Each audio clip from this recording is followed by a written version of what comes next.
എല്ലാവരും ഫോൺ ജാമായി.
കേരളത്തിലാണ് നമ്മൾ ഇരിക്കുന്നത്.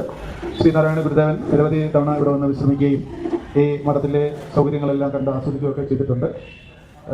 ഗുരുവിൻ്റെ സന്തത സഹചാരിയും ഇഷ്ടാശിഷ്യനുമായിരുന്ന നരസിംഹസ്വാമികളാണ് ഈ മഠത്തിന് ഗുരുവര മഠം എന്ന് നാമകരണം ചെയ്തത്.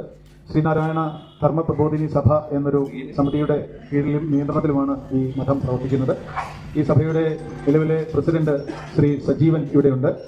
സെക്രട്ടറി പ്രിയപ്പെട്ട സുമേഷ് ഉണ്ട്. പിന്നെ ഈ കാര്യങ്ങളെല്ലാം നമുക്ക് നോക്കി കാര്യങ്ങളെല്ലാം ഭംഗിയായിട്ട് ചെയ്യുന്നത് ഒരു കുടപ്പുറപ്പിനെ പോലെ നമുക്ക് ചെയ്തു തരുന്ന സുചിത്രയാണ്. ത്യാഗരാജൻ തന്ത്രികൾ എന്നല്ലേ മനോഹരൻ തന്ത്രികൾ എന്ന അതിശ്രേഷ്ഠനായിട്ടുള്ള ഒരു പുരോഹിത ശ്രേഷ്ഠന്റെ മകന്റെ ഭാര്യയാണ് സുചിത്ര. തൊട്ടപ്പുറത്താണ് വീട്. ഇവരെല്ലാം ഈ സമീപ പ്രദേശത്ത് താമസിക്കുന്നവരാണ്. ഈ ഗുരുവര മഠത്തിന്റെ പ്രവർത്തനത്തിൽ സദാ ഇവർ ശ്രദ്ധാലുക്കളാണ്. ഇവരുടെയൊക്കെ പരിശ്രമം കൊണ്ടും ശ്രദ്ധ കൊണ്ടും ഒക്കെയാണ് ഈ മഠം ഇത്തരത്തിൽ ഇവിടെ നിലനിർത്തിക്കൊണ്ട് പോരാനായിട്ട് പറ്റുന്നത്. ഏറെ പരിമിതികളും വെല്ലുവിളികളും ഒക്കെ ഉണ്ടെങ്കിലും ശ്രീനാരായണ ഗുരുദേവ ദർശനം പ്രചരിപ്പിക്കണം, ഗുരുവിന്റെ ധർമ്മം പ്രചരിപ്പിക്കണം എന്നുള്ള ആ ഒരു ഉത്തരവാദിത്തം ഏറ്റെടുത്തുകൊണ്ട് ഈ പ്രിയപ്പെട്ട സഹോദരങ്ങളിലൂടെ പ്രവർത്തിക്കുന്നതുകൊണ്ടാണ് നമുക്ക് ഇവിടെ വന്ന് ഇരിക്കാനായിട്ട് പറ്റുന്നത്. വളരെ സന്തോഷമുണ്ട് ഇന്ന് ഇവിടെ എത്തിയപ്പോൾ. പ്രിയപ്പെട്ട സജീവനും സുമേഷും സുചിത്രയും എല്ലാം അവരുടെ സ്വകാര്യമായ കാര്യങ്ങളെല്ലാം മാറ്റിവെച്ചിട്ട് നമ്മളെ സ്വീകരിക്കാനും കാര്യങ്ങളൊക്കെ പറഞ്ഞു തരുവാനും ഒക്കെ ഇവിടെ ഉണ്ട്. ഏറെ സന്തോഷം. ലഘുവായ വിവരണത്തിന് മാത്രമേ നമുക്ക് സമയമുള്ളൂ. ഇനി പ്രഭാത ഭക്ഷണം നിങ്ങൾക്ക് പറഞ്ഞിരിക്കുന്നത് കുമ്പളങ്ങി അർദ്ധനാരീശ്വര ക്ഷേത്രത്തിലാണ്. വെളുപ്പിന് ഒരു 3 മണി മുതൽ തയ്യാറായി വന്നവരാണ് ഇരിക്കുന്നത്. അത് വിശപ്പിൻ്റെ ഒരു ബുദ്ധിമുട്ട് പ്രയാസമൊക്കെ എല്ലാവർക്കും ഉണ്ട്. അതുകൊണ്ട് ഏറെ പെട്ടെന്ന് തന്നെ നമുക്ക് കാര്യങ്ങളൊക്കെ പറഞ്ഞു പോകാം. അതിനായി സജീവൻ പ്രസിഡന്റ് സജീവനെയും ഒപ്പം സുമേഷിനെയും സുചിത്രയെയും ക്ഷണിച്ചുകൊണ്ട് നിർത്തുന്നു. നമസ്തേ. ആദ്യമായി നിങ്ങളെ ഞാനൊന്ന് പരിചയപ്പെടുത്താം. എൻ്റെ പേര് സജീവൻ എന്നാണ്. തൊട്ടടുത്ത് തന്നെയാണ് പേര്. ശ്രീനാരായണ ഗുരുദേവന്റെ പാദസ്പർശനത്താൽ പുണ്യമായിട്ടുള്ള ഭൂമി നിങ്ങളെല്ലാവരും ഒരു കൂട്ടായി ഇവിടെ എത്തിച്ചേർന്നതിൽ ആദ്യമായി നിങ്ങളെല്ലാവരെയും ഞാൻ സ്വാഗതം ചെയ്യുകയാണ്. തുടർന്നും ശ്രീനാരായണ പ്രസ്ഥാനങ്ങൾക്ക് വേണ്ടിയുള്ള നിങ്ങളുടെ പ്രവർത്തനങ്ങൾ വളരെ ഭംഗിയായി നടക്കട്ടെ എന്ന് ആശംസിച്ചുകൊണ്ടും എൻ്റെ വാക്കുകൾ നിർത്തുന്നു. നന്ദി, നമസ്കാരം. സെക്രട്ടറി സുമേഷിനെ സ്നേഹപൂർവ്വം. വളരെ ആധികാരികമായിട്ടുള്ളൊരു പ്രസംഗമൊന്നുമല്ല, മാത്രമാണ്. പ്രസാദ് സാറ് സ്ഥിരമായിട്ട് ഇവരെ സന്ദർശിക്കുന്ന ഒരു വ്യക്തിത്വമാണ്. അദ്ദേഹത്തിൻ്റെ ഇത്തരത്തിൽ ധാരാളം ഇപ്പോൾ ഈ കൂട്ടത്തിൽ തന്നെ പലരും ചേർന്നിട്ടുണ്ടാവുമെന്ന് പ്രതീക്ഷിക്കുന്നു. കാരണം ഗുരുദേവൻ്റെ അനുഗ്രഹത്താൽ പുണ്യഭൂമിയാണ് നമ്മുടെ ഗുരുവര മഠം. കാരണം ഗുരു വരുന്നതിന് മുമ്പ് തന്നെ ഗുരുവര മഠം എന്നുള്ളൊരു പേര് വന്ന ഇതാണ്. അപ്പോൾ അതിൻ്റെ വിശദമായിട്ടുള്ള കാര്യങ്ങൾ സംഘപ്രവർത്തകയാണ് സംസാരിക്കുന്നതായിരിക്കും. അതോടൊപ്പം തന്നെ ഇന്ന് നമ്മളിവിടെ വേറെ ഒന്നും അറേഞ്ച് ചെയ്യണമെന്ന് നിർബന്ധമായിട്ടും സാർ പറഞ്ഞുകൊണ്ട് മാത്രമാണെന്ന് ചെയ്യാറുണ്ട്. കാരണം ഇവിടുത്തെ ഒരു 2 കിലോമീറ്റർ 3 കിലോമീറ്റർ ഡിസ്റ്റൻസിൽ തന്നെയാണ് ഈ ഇരിക്കുന്ന അർദ്ധനാരീശ്വര ക്ഷേത്രം എന്ന് പറയുന്നത്. നമ്മുടെ ദേശദേവൻ്റെ ക്ഷേത്രമാണ്. അപ്പോൾ അങ്ങോട്ട് നമുക്ക് പോകാവുന്നതാണ്. അതോടൊപ്പം തന്നെ ഇവിടെ ഇനിയും നമ്മുടെ എത്തിച്ചേരുന്ന പോലെ ഇനിയും അടുത്ത ദിവസങ്ങളിലൊക്കെ എത്തിച്ചേരാനായിട്ട് ശ്രമിക്കാം. കാരണം ഈ ഒരു കൂട്ടായ്മ, കാരണം സാറിൻ്റെ ഇറക്കി ധാരാളം കൂട്ടായ്മ 1, 2, 3 ബസ്സുകളിലൊക്കെ എത്തിച്ചേരാറുണ്ട്. അപ്പോൾ എല്ലാവർക്കും ഇതുകൂടി ഈ ഒരു മഠത്തിലേക്ക് എത്തിച്ചേരാനായിട്ടുള്ള താല്പര്യവും ഉയർന്നതിൽ ഞാനത് നന്ദിയും അർപ്പിക്കുകയാണ്.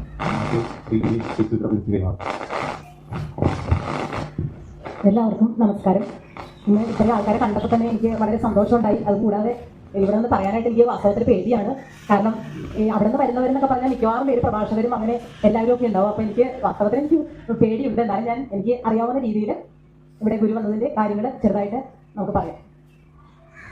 ഏകദേശം ഇപ്പോൾ 98 വർഷമായിട്ടുണ്ട് ഗുരു ഇവിടെ വന്നിട്ട്. 1927 വൃശ്ചികം 23-നാണ് ഗുരു വന്നത്. വന്നത് തന്നെയല്ല, ഒരു ദിവസം വിശ്രമിച്ച് പിറ്റേ ദിവസമാണ് വൃശ്ചികം 24-നാണ് ഇവിടുന്ന് പോയത്. വിശ്രമിച്ച് പോയത് മാത്രമല്ല, മിശ്രഭോജനം നടത്തി. അതായത് ശ്രീനാരായണ ഗുരുദേവനും ബ്രഹ്മശ്രീ നരസിംഹസ്വാമികളും ശ്രീ അയ്യപ്പനും ഇവർ 3 പേരുടെയും നേതൃത്വത്തിലുള്ള, അതായത് ശ്രീനാരായണ ഗുരുവിന്റെ നേതൃത്വത്തിലുള്ള മിശ്രഭോജനമായിരുന്നു ഇവിടെ നടന്നത്. എന്നിരുന്നാൽ തന്നെയും ഗുരു ഇവിടെ വരുന്നതിന് മുന്നേ തന്നെ ബ്രഹ്മശ്രീ നരസിംഹസ്വാമികൾ ഇവിടെ 1921 വന്ന് കഴിഞ്ഞപ്പോൾ അന്നുണ്ടായിരുന്ന ഇവിടുത്തെ പ്രവർത്തകർ ഈ മഠത്തിന് ഒരു നാമം ഇടണമെന്ന് പറഞ്ഞപ്പോൾ നരസിംഹസ്വാമികളാണ് ഗുരുവര മഠം എന്ന പേര് നിർദ്ദേശിച്ചത്. അതിനുശേഷം ഇവിടെ അന്നുണ്ടായിരുന്ന ഇവിടെ 64 കുടുംബാംഗങ്ങളാണ്. ഈ 64 കുടുംബാംഗങ്ങളുടെയും ഗൃഹനാഥന്മാരെ വിളിച്ചു വരുത്തി ഒരു യോഗം നടത്തുകയും അങ്ങനെ ഇതൊരു പ്രസ്ഥാനമായി വളരണമെന്നുള്ള ആഗ്രഹത്താലാണ് അന്ന് യോഗം വിളിച്ചു കൂട്ടിയത്. അങ്ങനെ ശ്രീനാരായണ ധർമ്മ പ്രബോധിനി സഭ എന്ന പേര് വന്നു. കാലക്രമേണ 1921-നാണ് ബ്രഹ്മശ്രീ നരസിംഹസ്വാമികൾ പേരിട്ടതെങ്കിലും അത് കഴിഞ്ഞ് 6 വർഷത്തിന് ശേഷമാണ് ഗുരു പള്ളുരുത്തി ഭവാനീശ്വര ക്ഷേത്രത്തിൽ വരാനിടയായത്. അപ്പോൾ അവിടെ ചെന്ന് ഇവിടുത്തെ പ്രവർത്തകര് ഗുരുവിനെ ചെന്ന് ദർശിച്ചു. അപ്പോൾ ഇവിടെ വരണമെന്ന് ആവശ്യപ്പെട്ടപ്പോൾ ഗുരു ചോദിച്ചു, ആരാണ് നാമകരണം ചെയ്തതെന്ന് ചോദിച്ചപ്പോൾ ബ്രഹ്മശ്രീ നരസിംഹസ്വാമികളാണെന്ന് പറഞ്ഞപ്പോൾ സ്വാമി പറഞ്ഞു, നരസിംഹനാണ് പേരിട്ടതെങ്കിൽ ഞാൻ അവിടെ എത്തിക്കോളാമെന്ന് പറഞ്ഞു. ഞാൻ വരുമ്പോൾ നരസിംഹനും അവിടെ കാണണമെന്ന് പറഞ്ഞു. പക്ഷേ 6 വർഷം കഴിയുമ്പോൾ നരസിംഹസ്വാമിയുടെ ഇവിടെ നിന്ന് കണ്ടുപിടിക്കാനാണെന്ന് വിചാരിച്ചു. പക്ഷേ ഗുരുവിന് അറിയാമായിരുന്നു ഗുരു വരുമ്പോൾ നരസിംഹസ്വാമിയോട് ഇവിടെ ഉണ്ടാവുമെന്ന്. അങ്ങനെ ഗുരു അനേകം ഓടിവള്ളങ്ങളുടെ അകമ്പടിയോടുകൂടി, അനേകം ഭക്തരുടെ അകമ്പടിയോടുകൂടി ഇവിടെ എത്തിച്ചേർന്നു. വൃശ്ചികം 23 1927-ലാണ് വന്നത്. അന്ന് ഇവിടെ ഈ വളപ്പിൽ നിറച്ചും ഭക്തജനങ്ങളായിരുന്നു. ഭക്തജനങ്ങൾ വന്നപ്പോൾ കുറച്ചു പേര് അവിടെ ഒതുങ്ങി ഭഗവാനെ അവിടെ നിന്ന് തൊഴുന്നതല്ലാതെ അകത്തേക്ക് പ്രവേശിച്ചില്ല. അപ്പൊ ഗുരുവിന് കാര്യം മനസ്സിലായി, എന്തുകൊണ്ടാണ് മാറി നിൽക്കുന്നതെന്ന്. ഗുരു അവരെ വിളിച്ച് അവരോട് 1-2 പേരോട് പാട്ട് പാടാനായിട്ട് ആവശ്യപ്പെട്ടു. അവർ പാട്ട് പാടി കേൾപ്പിച്ചു. അന്ന് ഭഗവാൻ പറഞ്ഞു, എല്ലാം ശരിയായിക്കോളും എന്ന് പറഞ്ഞ് അവരെ വിട്ടയച്ചു. പിന്നെ അത് കഴിഞ്ഞതിന് ശേഷം ഭഗവാൻ ആകെ നിരാശനായിരുന്നു. പിന്നെ ആ കസേരയിൽ ചാരി ഇരുന്നതല്ലാതെ ഒരു പാനീയം പോലും ഭഗവാൻ അന്ന് കഴിച്ചില്ല. ഈ വിവരം പ്രവർത്തകർക്ക് മനസ്സിലാവുകയും സഹോദരൻ അയ്യപ്പന്റെ ഓഫീസ് എറണാകുളത്തുണ്ടായിരുന്നു. അവിടെ ആളെ വിട്ട് സഹോദരൻ അയ്യപ്പനെ വിളിച്ചു വരുത്തുകയാണ് ഉണ്ടായത്.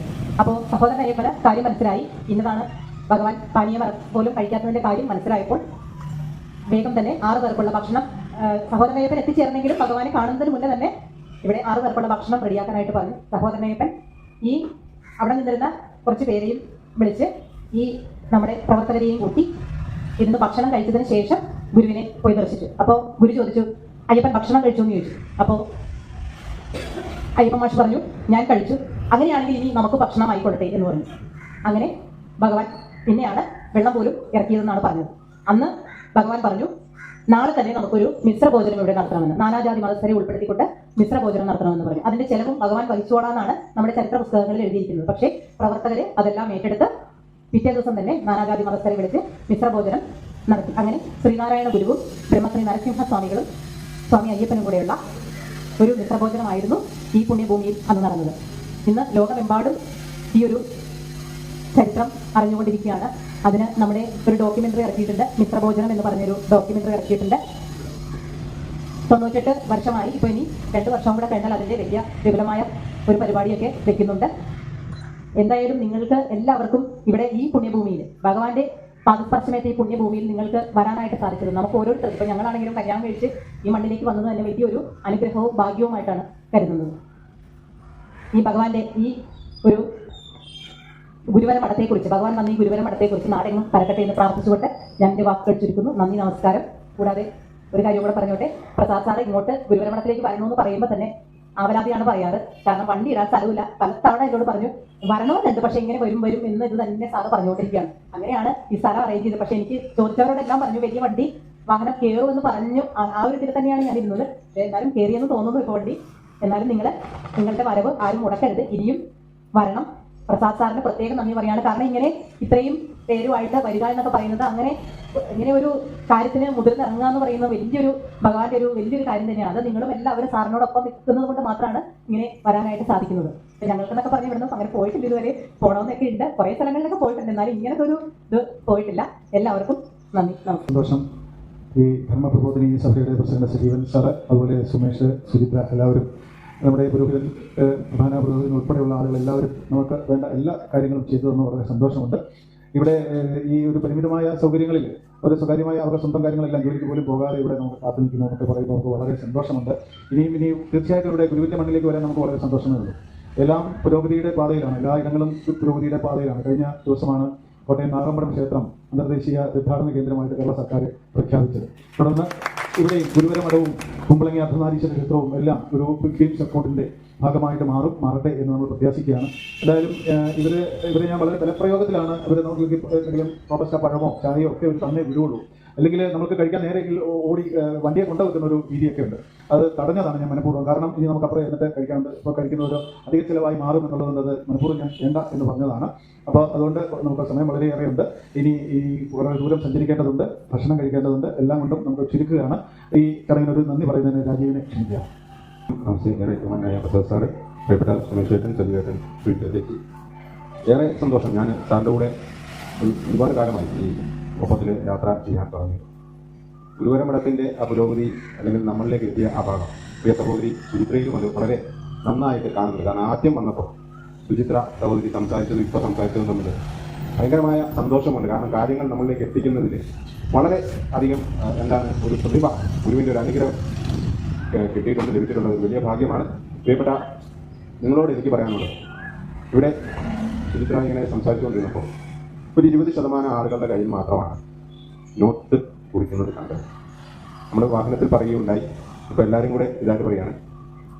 നമുക്ക് ഈ യാത്ര കഴിയുമ്പോൾ യാത്രയോടനുബന്ധിച്ച് യാത്രയുടെ അവലോകനം നിങ്ങൾ തയ്യാറാക്കേണ്ടതുണ്ട്. വിശദമായ വിവരങ്ങൾ ഓരോ സ്ഥലത്തു നിന്നും കിട്ടുന്ന ഗുരുവിനെക്കുറിച്ചുള്ള അറിവുകൾ എന്ന് പറയുന്നത് നാഗമ്പടം അന്തർദേശീയ തീർത്ഥാടന കേന്ദ്രമായി പ്രഖ്യാപിച്ചത് കഴിഞ്ഞ ദിവസമാണ്. താങ്കൾ സൂചിപ്പിച്ചു. നമുക്ക് കിട്ടുന്ന ഗുരുവിനെക്കുറിച്ചുള്ള അറിവുകൾ എന്ന് പറയുന്നത് അമൂല്യമായിട്ടുള്ള അറിവുകളാണ്. ഓരോ സ്ഥലത്തു നിന്നും പ്രാദേശികമായി അവർക്കുണ്ടായിട്ടുള്ള അനുഭവങ്ങൾ അവർ പങ്കുവെക്കുമ്പോൾ അത് കുറിച്ചു വെച്ച് നാടുകളിൽ മനഃപ്പാഠമാക്കി പ്രചരിപ്പിക്കുവാൻ ബാധ്യസ്ഥരായിട്ടുള്ള കർത്തവ്യനിരതരാകേണ്ട ഗുരുവിന്റെ ധർമ്മപ്രചാരകരാണ് നമ്മൾ. അപ്പോൾ ആ ഒരു ശ്രദ്ധ നമ്മുടെ ഓരോ സ്ഥലങ്ങളിലും നടക്കുന്ന സത്സംഗങ്ങളിൽ ഉണ്ടാവണം. നിങ്ങളുടെ വണ്ടിയിൽ അല്ലെ വാഹനത്തിൽ ബുക്ക് വെച്ചിട്ടുണ്ടെങ്കിൽ, പേന വെച്ചിട്ടുണ്ടെങ്കിൽ, ഓരോ സ്ഥലങ്ങളിൽ ഇറങ്ങുമ്പോൾ ഒരു കൊച്ചുകുട്ടി അല്ലെങ്കിൽ ഒരു കോളേജിലെ വിദ്യാർത്ഥി അല്ലെങ്കിൽ സ്കൂളിലെ വിദ്യാർത്ഥി അവരുടെ ഒരു ഗവേഷണ തുല്യമായ പഠനയാത്രയിൽ എങ്ങനെ ജാഗ്രതയോടുകൂടി അവർ പ്രവർത്തിക്കുന്നുണ്ടോ അതേപോലെ പ്രവർത്തിക്കുവാൻ നമ്മൾ ഓരോരുത്തരും തയ്യാറാകണം. തയ്യാറായെങ്കിൽ മാത്രമേ ഗുരുവിനെ നമ്മളിലൂടെ അറിയിക്കുക എന്നുള്ളൊരു മഹാഭാഗ്യം. ഗുരുവിനെ നമ്മളിലൂടെ അറിയിക്കുക എന്നുള്ളത് എന്താണ്? നമ്മുടെ ജീവിതത്തിൽ കിട്ടുന്ന ഏറ്റവും വലിയ മഹാഭാഗ്യമാണ്. ഗുരുവിനെ നമ്മളിലൂടെ അറിയിക്കാനുള്ളത്. അതിനൊരു കാരണം, നിമിത്തം നമ്മളാകുക എന്നുള്ളത് നമ്മുടെ ജീവിതത്തിന്റെ സുഹൃതമാണ്. നമ്മളെല്ലാം ആ സുഹൃത്തുക്കളാകാൻ ഭാഗ്യം സിദ്ധിച്ച് ഗുരു നിയോഗിച്ച ആളുകളാണ്. ഇതിൽ നിന്ന് ഇനി ഗുരുവിനാൽ കടാക്ഷം ഉണ്ടാകുന്നവർക്കാണ് ആ ഒരു നിയോഗം ബാക്കി സ്ഥലങ്ങളിലേക്ക് കിട്ടുക. അപ്പോൾ അതിൽ എത്തപ്പെടാനായിട്ടാണ് നമ്മൾ ശ്രമിക്കേണ്ടത്. അപ്പോൾ അതിനുവേണ്ടിയുള്ള ഒരു ജാഗ്രത നിങ്ങൾ എല്ലാവരും കാണിക്കണം. ഇവിടെ ഈ ഗുരുവര മഠത്തിന്റെ പ്രിയപ്പെട്ട സഹോദരന്മാരോട്, സുഹൃത്തുക്കളോട് എല്ലാവരും നാഗമ്പടം ശ്രീനാരായണ ധർമ്മപഠന കേന്ദ്രത്തിന്റെ ഏറ്റവും ആത്മാർത്ഥമായ ഹൃദയം നിറഞ്ഞ നന്ദി അറിയിച്ചുകൊണ്ട് അന്തർദേശീയ തീർത്ഥാടന കേന്ദ്രമായ നാഗമ്പടത്തേക്ക് നിങ്ങളെല്ലാവരും നാഗമ്പടം ശ്രീനാരായണ ധർമ്മപഠന കേന്ദ്രത്തിന്റെ പേരിൽ ഗുരുവര മഠത്തിൽ നിന്ന് ഒരു തീർത്ഥാടന സംഘം അങ്ങോട്ട് എത്തണം എന്ന് അഭ്യർത്ഥിച്ചുകൊണ്ട് നിർത്തുകയാണ്.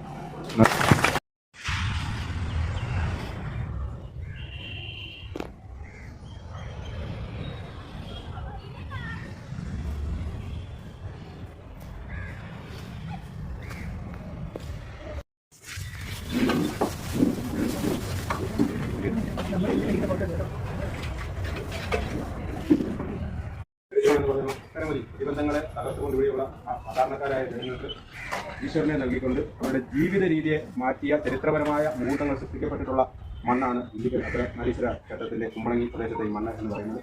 ഭഗവാൻ ശ്രീനാരായണ ഗുരുദേവന്റെ ദിവ്യമായ സാന്നിധ്യം കൊണ്ട് രക്ഷപ്പെട്ടു പോയ സാധാരണക്കാരായിട്ടുള്ള മനുഷ്യരായിട്ടുള്ളൂ. അവരുടെ അനുഭവങ്ങളൊക്കെ നമ്മൾ ഇനി അറിയാൻ പോവുകയാണ്. അപ്പോൾ നമ്മളെ ഈ പുണ്യ സങ്കേതത്തിലേക്ക് ഇവിടെ എത്തിച്ചേർന്നപ്പോൾ നമ്മളെ സ്വാഗതം ചെയ്തതിൻ്റെ ഭരണസമിതിയിലെ ആൾക്കാർ നമ്മളോടൊപ്പമുണ്ട്. നമ്മളെ നയിച്ചുകൊണ്ടിരിക്കുന്ന സാറ് നമ്മളോടൊപ്പമുണ്ട്. നമ്മുടെ സീനിയറായിട്ടുള്ള പ്രധാനങ്ങൾ കണ്ണൂർ രഞ്ജിത്ത് ഉൾപ്പെടെ എല്ലാ ആളുകളും നമ്മളോടൊപ്പം ഉണ്ട്. അപ്പോൾ ആ ആളുകളുടെ കുറച്ച് ആളുകളുടെ ക്ഷേത്രത്തിലുണ്ട്. അതിലൂടെ വന്ന് ചേരും.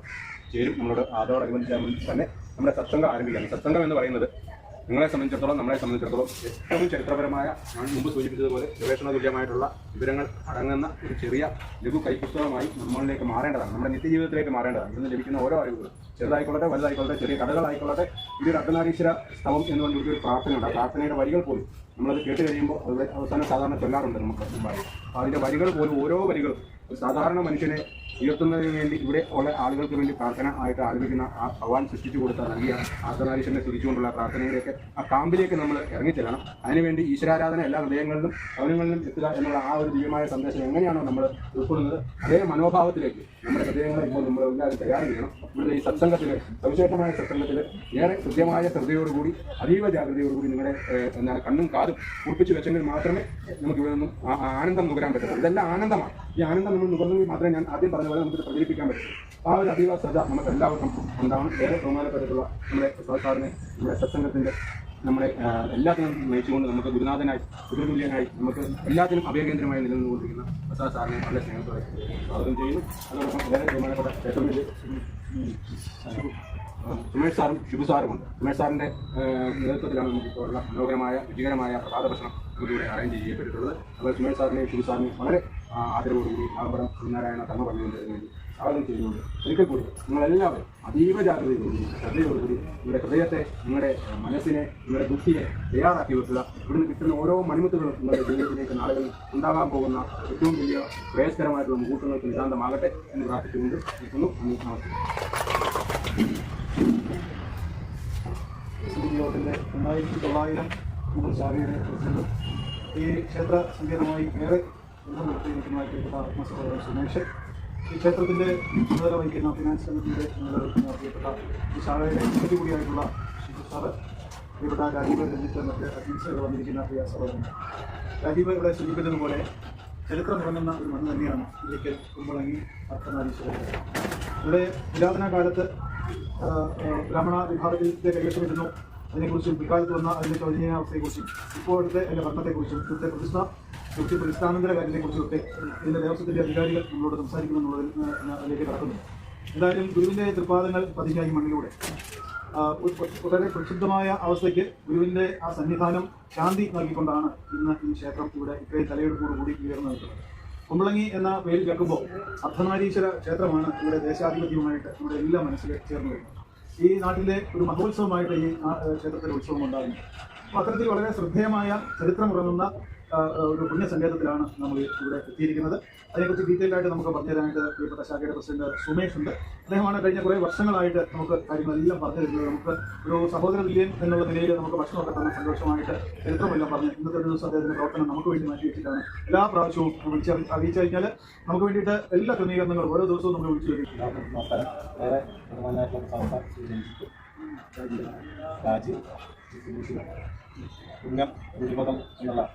ഈ സത്സംഗ യാത്രയുടെ ഭാഗമായിട്ട് കുമ്പളങ്ങി എന്ന് പറയുന്ന ഒരു ഗ്രാമത്തിൽ ശ്രീ അർദ്ധനാരീശ്വരത്തിൽ സന്നിധിയിലേക്ക് എത്തിച്ചേർന്ന എല്ലാ സഹോദരങ്ങളും ഉന്നതമായ നമസ്കാരം.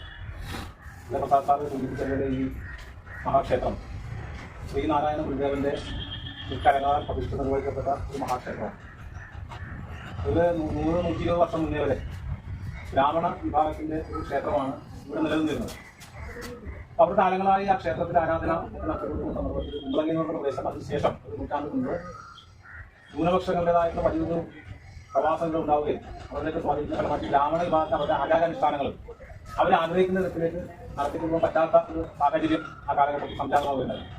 അവരുടെ ധാരാളം ഇല്ലങ്ങളും താമസിക്കുന്ന അനവധിയായിട്ടുള്ള ബ്രാഹ്മണ പ്രദേശങ്ങളൊക്കെ ഉണ്ടായിരുന്നു. പക്ഷെ അവർക്ക് അവരെ ശല്യപ്പെട്ട രീതിയിലുള്ള പല പ്രവൃത്തികളും ഇവിടുന്ന് പല ആളുകളുടെ ഭാഗത്തുണ്ടായി മത്സ്യമാംസാദികളൊക്കെ അവരുടെ കിണറുകളിലും കൃഷികളിലും അങ്ങനെയുള്ള ഒരു പ്രവൃത്തികൾ അവർക്ക് താങ്ങാവുന്നതിൻ്റെ അപ്പുറമായ സന്ദർഭത്തിലാണ് അവർ ഈ കുമ്പളങ്ങി എന്നുള്ള ഗ്രാമം ഉപേക്ഷിച്ച് പോവുകയുണ്ടായി. ഇവിടെ ക്ഷേത്രത്തിലെ ആ ടൈറ്റിനുള്ളവരെ ആ വാഴ്ചകൾ മറ്റുള്ള പ്രദേശത്തിൽ കടന്നുപോയി അന്ന് അതിനുശേഷം ഇവിടെ പ്രബലമായിട്ട് പിന്നെ ഉണ്ടായിരുന്ന ഈഴവ സമുദായത്തിന് ഏൽപ്പിക്കാനുണ്ടായി. അതിനെ തുടർന്ന് ഇവിടെയുള്ള ഈഴവ സമുദായത്തിൽപ്പെട്ട പ്രമാണിമാരായ അന്നത്തെ പ്രമാണികളെ ഗുരുദേവനെ സമീപിക്കുകയും ഇവിടെ വരണമെന്ന് ആഗ്രഹം പ്രകടിപ്പിക്കുകയും അങ്ങനെ ഗുരു ഇവിടെ വരികയും ഇവിടെയുള്ള പ്രദേശത്തുള്ള ആളുകളൊക്കെ കഴിച്ചുകൂടി അദ്ദേഹത്തിന് ക്ഷേത്രം ഇവിടെ ഉയർത്തേണ്ട ഒരു ആവശ്യകതയ്ക്ക് പറയുകയും ഒക്കെ ചെയ്ത സന്ദർഭത്തിൽ അദ്ദേഹം അവരോട് സംസാരിച്ച അടിസ്ഥാനത്തിലാണ് ഇവിടെ ഇങ്ങനെ ക്ഷേത്രം ഉയരണം എന്നുള്ള തീരുമാനത്തിൽ എത്തിച്ചേരുകയും ഉണ്ടായി. അപ്പൊ അതിനുശേഷം ഒരു ചെറിയ തർക്കങ്ങളും ആ സമയത്തുണ്ടായി. ഒരു വിഭാഗം ആളുകൾക്ക് ദേവന്റെ പ്രതിഷ്ഠ വേണമെന്നുള്ളതും മറുവിഭാഗം ദേവി പ്രതിഷ്ഠ വേണം. രണ്ടും ഒരു ചെറിയൊരു ചേരുതിരിവ് പോലും അഭിപ്രായ വ്യത്യാസം ആ സമയത്ത് ഉണ്ടാക്കി.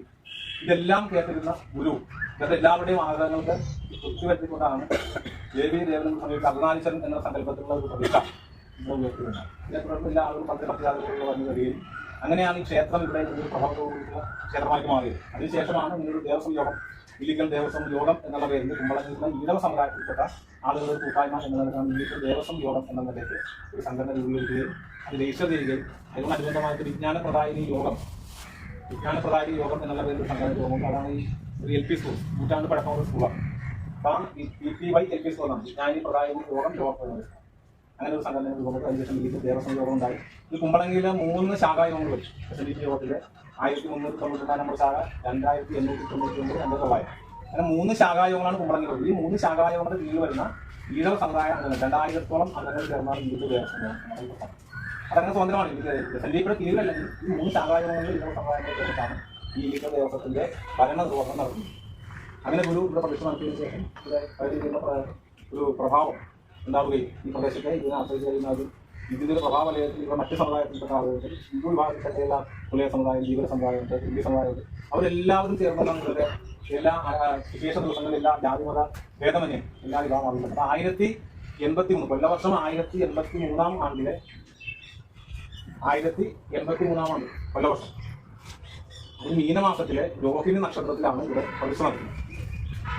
ആ വർഷം മുതൽ മീനമാസത്തിലെ രോഹിണി നക്ഷത്രത്തിൽ കൊടിയേറി ഉത്രം നക്ഷത്രത്തിൽ ആറാട്ടോട് 9 ദിവസം നീണ്ടു നിൽക്കുന്ന ഉത്സവമായിട്ടാണ് എല്ലാ വർഷവും ഇവിടെ ഉത്സവ ചടങ്ങുകൾ നടക്കുന്നത്. അപ്പം മീനത്തിൽ കൊടിയേറ്റുണ്ടാവും ഉത്സവമാണ്. ആ രീതിയിലാണ് നമ്മൾ ആ സമയത്ത് ഉണ്ടാകുന്നത്. 120 വർഷത്തെ പഴക്കമുള്ള പ്രതിഷ്ഠയാണ് അറിയിച്ചത്. അതിന് ഇടക്കാലത്ത് 10 വർഷത്തിന് മുമ്പ് പുതിയ ക്ഷേത്രം നിർമ്മിച്ച് മറ്റു കാര്യങ്ങളൊന്നും മാറ്റം ഉണ്ടായിട്ടില്ല. ഇതിന് ശേഷമാണ് ഗുരുദേവൻ നിങ്ങളിപ്പോൾ ആദ്യം ഇതിന് കാര്യം ഗുരുവരമഠം എന്ന് പറയുന്ന സംഘത്തെ അതിനുശേഷം ഗുരുദേവൻ അവിടെ വന്ന് അനവധി ദിവസങ്ങളിൽ അവിടെ താമസിച്ചു. വേറെ സ്ഥലത്ത് മുറിയിൽ ചാരികസ്ഥലങ്ങൾ കണ്ടിട്ടുണ്ടാവും. അവിടെ വന്ന് താമസിച്ചു. ആ സമയത്ത് നമ്മൾ ആഗ്രഹമായി ജാതിപരമായി കൂടി അവരോടൊപ്പം ഭക്ഷണം കഴിക്കണം എന്ന് ഒരു ആഗ്രഹം എടുക്കുന്നു. അങ്ങനെയാണ് കുമ്പളങ്ങിയിലെ പന്തി ഭോജനം ആദ്യമായിട്ട് ഗുരുദേവൻ നടത്തി വിപുലമായിട്ടുള്ള എല്ലാ വിഭാഗം ആളുകളെയും ചേർത്തുകൊണ്ടുള്ള വിശ്വഭോജനം എന്നത് നടത്തി. അന്ന് സഹോദരൻ അയ്യപ്പനടക്കമുള്ള പ്രമുഖരായിട്ടുള്ള ആ കാലഘട്ടത്തിൽ ഇതാക്കന്മാരെല്ലാം ആ സമയത്ത് പങ്കാളികളായിട്ടുണ്ട്. അതിനെ തുടർന്ന് അവിടെയും നല്ല രീതിയിൽ ഈ പ്രോത്സാഹനത്തിൽ മുന്നോട്ട് പോകുന്നു. അതിനുശേഷമാണ് കവിതവാനത്തിൽ പ്രതിഷ്ഠ നടത്തുന്നത്. അങ്ങനെ ഈ പ്രദേശത്ത് തന്നെ ഗുരു അനവധി തവണ നമ്മൾ ഈ ഗുരുവെ നടന്നു നീങ്ങിയ മണലാരങ്ങളല്ല ഈ നാടുകൂടി അനവധി തവണ നടന്നിട്ടുള്ള ഒരു തുല്യമായിട്ടുള്ള ആ ഒരു പവിത്രമായിട്ടുള്ള മണലിലാണ് നമ്മൾ നമ്മുടെ ജീവിതത്തിൽ വളരെ ഒരു സുഖമായിട്ടുള്ള അനുഭവം ഉണ്ടാക്കുന്ന സംശയമില്ല. എന്തായാലും ഞങ്ങളുടെ ഈ ക്ഷേത്ര സങ്കേതത്തിൽ പുണ്യം ഗുരുവനം എന്ന് പറയുന്ന ഒരു പഠന സംഘം സത്സംഗമായിട്ട് വരുമ്പോൾ ഈ ക്ഷേത്രത്തെയും ഈ ദേവസ്വം ലോകത്തെയും കൂടുതൽ നമ്മുടെ ഈ വരവ് കൂടുതൽ ധന്യമാക്കും എന്ന് ഞങ്ങൾക്കറിയാം. ഓരോരുത്തരും ഈ ദേവസ്വത്തിന്റെ പേരിൽ ഇവിടെയുള്ള ഗുരു ഭക്തരുടെ പേരിൽ വേഗമായിട്ടുള്ള നന്ദി പറഞ്ഞിട്ടുണ്ട്. ഇവിടെ നിഷ്കാകർമ്മം നടത്തുന്നതിനുള്ള സാഹചര്യം എങ്ങനെയാണ് ഉണ്ടായിരുന്നു, ഇവിടുത്തെ അന്നത്തെ പ്രസിദ്ധമായ അവസ്ഥ എങ്ങനെയായിരുന്നു, ഇരുകൂട്ടരെ സന്തോഷിപ്പിക്കുവാൻ അവരുടെ ആ ദേഷ്യമൊക്കെ ശോഭിക്കാനും വളരെ കൗശലപൂർവ്വം ഒരു ഇവിടെ നടത്തിയ പ്രതിഷ്ഠയാണെന്നും ഒക്കെ ഇവിടെ സൂചിപ്പിച്ചു. അതിന്റെ പ്രതിഷ്ഠ നടത്തിയ വർഷം ഇവിടെ സൂചിപ്പിച്ചു. എന്നായിരുന്നു അതൊക്കെ നോട്ട് ചെയ്യുന്നത്. കാരണം അതൊക്കെ ചരിത്രത്തിലുള്ള കാര്യമാണ്. പിന്നെ ഇതുപോലുള്ള പ്രതിഷ്ഠകളെ കുറിച്ച് ഗുരുദേവൻ നടത്തിയ പ്രതിഷ്ഠകളെ കുറിച്ച് അരിവിപ്പുറം മുതൽ ഓങ്കാരേശ്വരം വരെ ഒരു പുസ്തകം നേരത്തെ നമുക്ക് ലഭ്യമായിരുന്നു. ഇതിപ്പോൾ അതിന്റെ കോപ്പികൾ കിട്ടാനില്ല. പക്ഷേ ഈ അടുത്ത നാളിലെ ഗുരുവിന്റെ ക്ഷേത്രങ്ങൾ എന്ന് പറയുന്ന പുസ്തകം പബ്ലിഷ് ചെയ്തിട്ടുണ്ട്.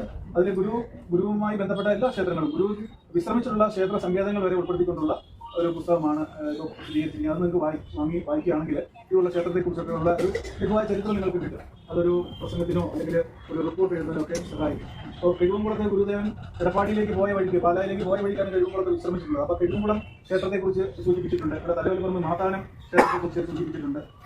പ്രതിഷ്ഠാകർമ്മം നടത്തിയ ക്ഷേത്രത്തെക്കുറിച്ച് മാത്രമല്ല ഗുരു എതിലേക്കൂടെയൊക്കെ സഞ്ചരിച്ചിട്ടുണ്ടോ അവിടെ എല്ലാം ആ പുസ്തകത്തിൽ സൂചിപ്പിച്ചിട്ടുണ്ട്. അപ്പോൾ നല്ലൊരു റെഫറൻസ് ഗ്രന്ഥമായിരിക്കും. നമ്മൾ അത് വായിച്ചാൽ അതിൽ ഈ ഇല്ലീഗൽ ക്ഷേത്രത്തെക്കുറിച്ച്, ഗുരുവരമഠത്തെക്കുറിച്ച്, കൊല്ലൂരിക്കൽ ക്ഷേത്രത്തെക്കുറിച്ച്, എല്ലാ ക്ഷേത്രങ്ങളെക്കുറിച്ചും വ്യക്തമായ വിവരങ്ങൾ കാണുന്നില്ല. അപ്പോൾ അതുപോലെ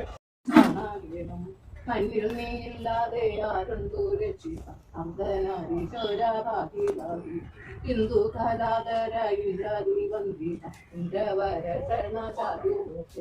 നാരായണ പ്രിയ കാരുണ്യവാരി അർദ്ധനാരീശ്വര പാകിവാഹി ഈശ്വര സാമ്പ സദാ ശിവ ശങ്കര ഐശ്വര്യദായക നീലകണ്ഠ സർവതും നിന്നിൽ സമർപ്പിച്ചു അർദ്ധനാരീശ്വര പാകിവാഹി പുള്ളി കൂടി കൊള്ളും മായയെ നീക്കി ഉള്ളം തേടിക്കേണേ ലോകനാഥ കള്ളത്തമർന്ന കലിദോഷമേശാട് അർദ്ധനാരീശ്വര പാകിവാഹി ശക്തിയോടൊത്തു വികസ പ്രസ്ഥാനങ്ങളിലൊന്നാണ് മണ്ണുത്തി.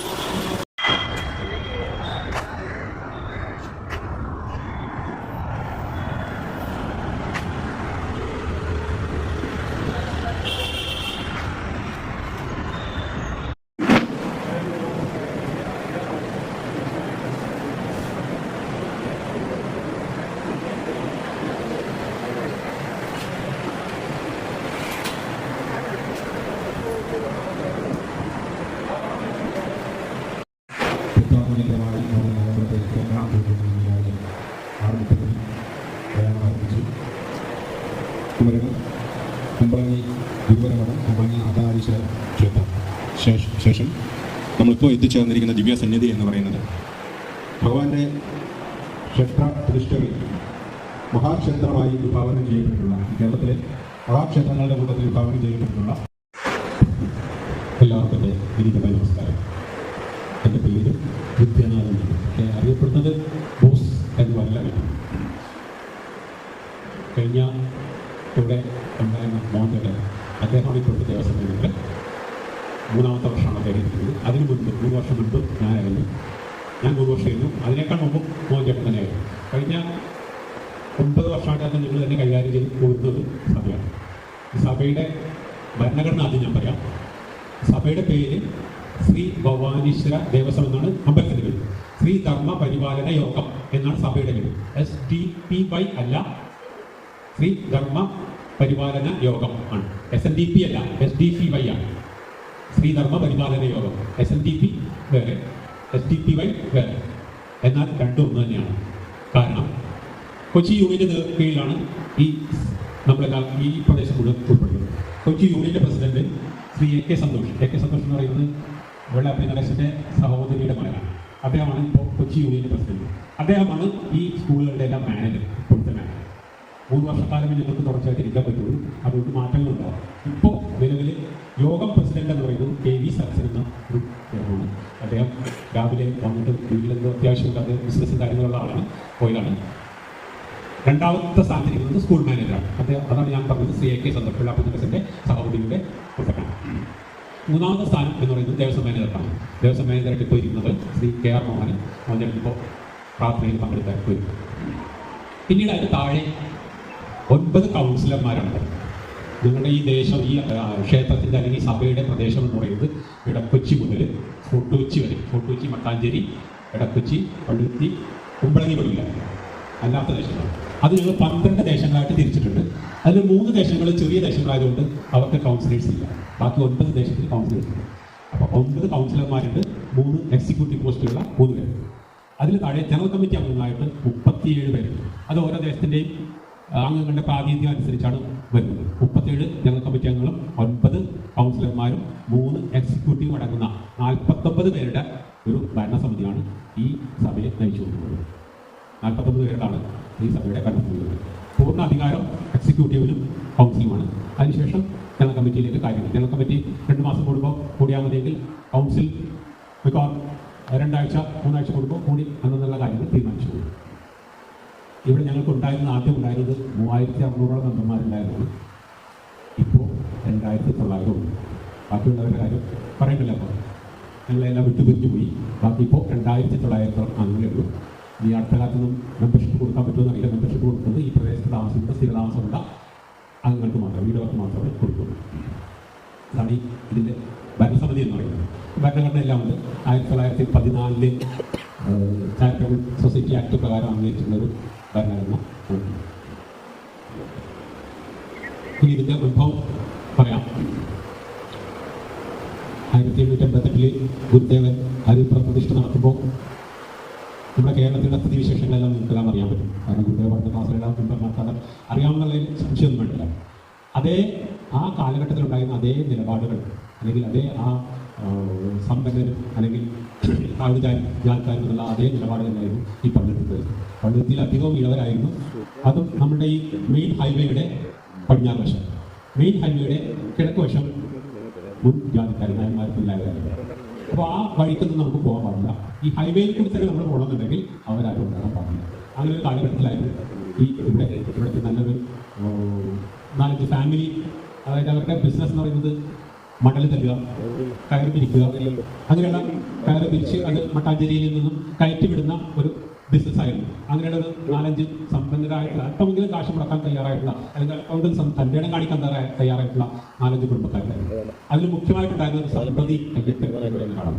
ഈ സമ്പ്രതി അയ്യപ്പൻ്റെ കൂടെ പാണ്ഡ്യശാല കുഞ്ഞൻ, പാണ്ഡ്യശാല എന്ന് നിങ്ങൾ അറിയപ്പെടുന്നത് തന്നെ ഈ കയർ പിരിക്കുന്ന ഒരു തൊഴിലാളി കൊണ്ടാണ് പാണ്ഡ്യശാല അയ്യപ്പൻ കുഞ്ഞൻ എന്ന് പറയുന്നത്. അതുകൊണ്ടാണ് കളരിക്കൽ അപ്പു, അവരുടെ ഇതിനോട് ചേർന്ന സ്ഥലങ്ങൾ അറിയും, കളരിക്കൽ അപ്പു എന്ന് പറയുന്നത്. പിന്നെ ഉപ്പൂട്ടിൽ കണ്ടൻ കുഞ്ഞ്, ഈ 4 ആളുകളാണ് മുഖ്യമായിട്ടും 1905 നമുക്കൊരു സംഘടന വേണം, നമുക്കൊരു ഭജനപ്പുര വേണം എന്നെല്ലാം പറഞ്ഞുകൊണ്ട് ചെറിയ ഭജനപ്പുര ആരംഭിച്ചു.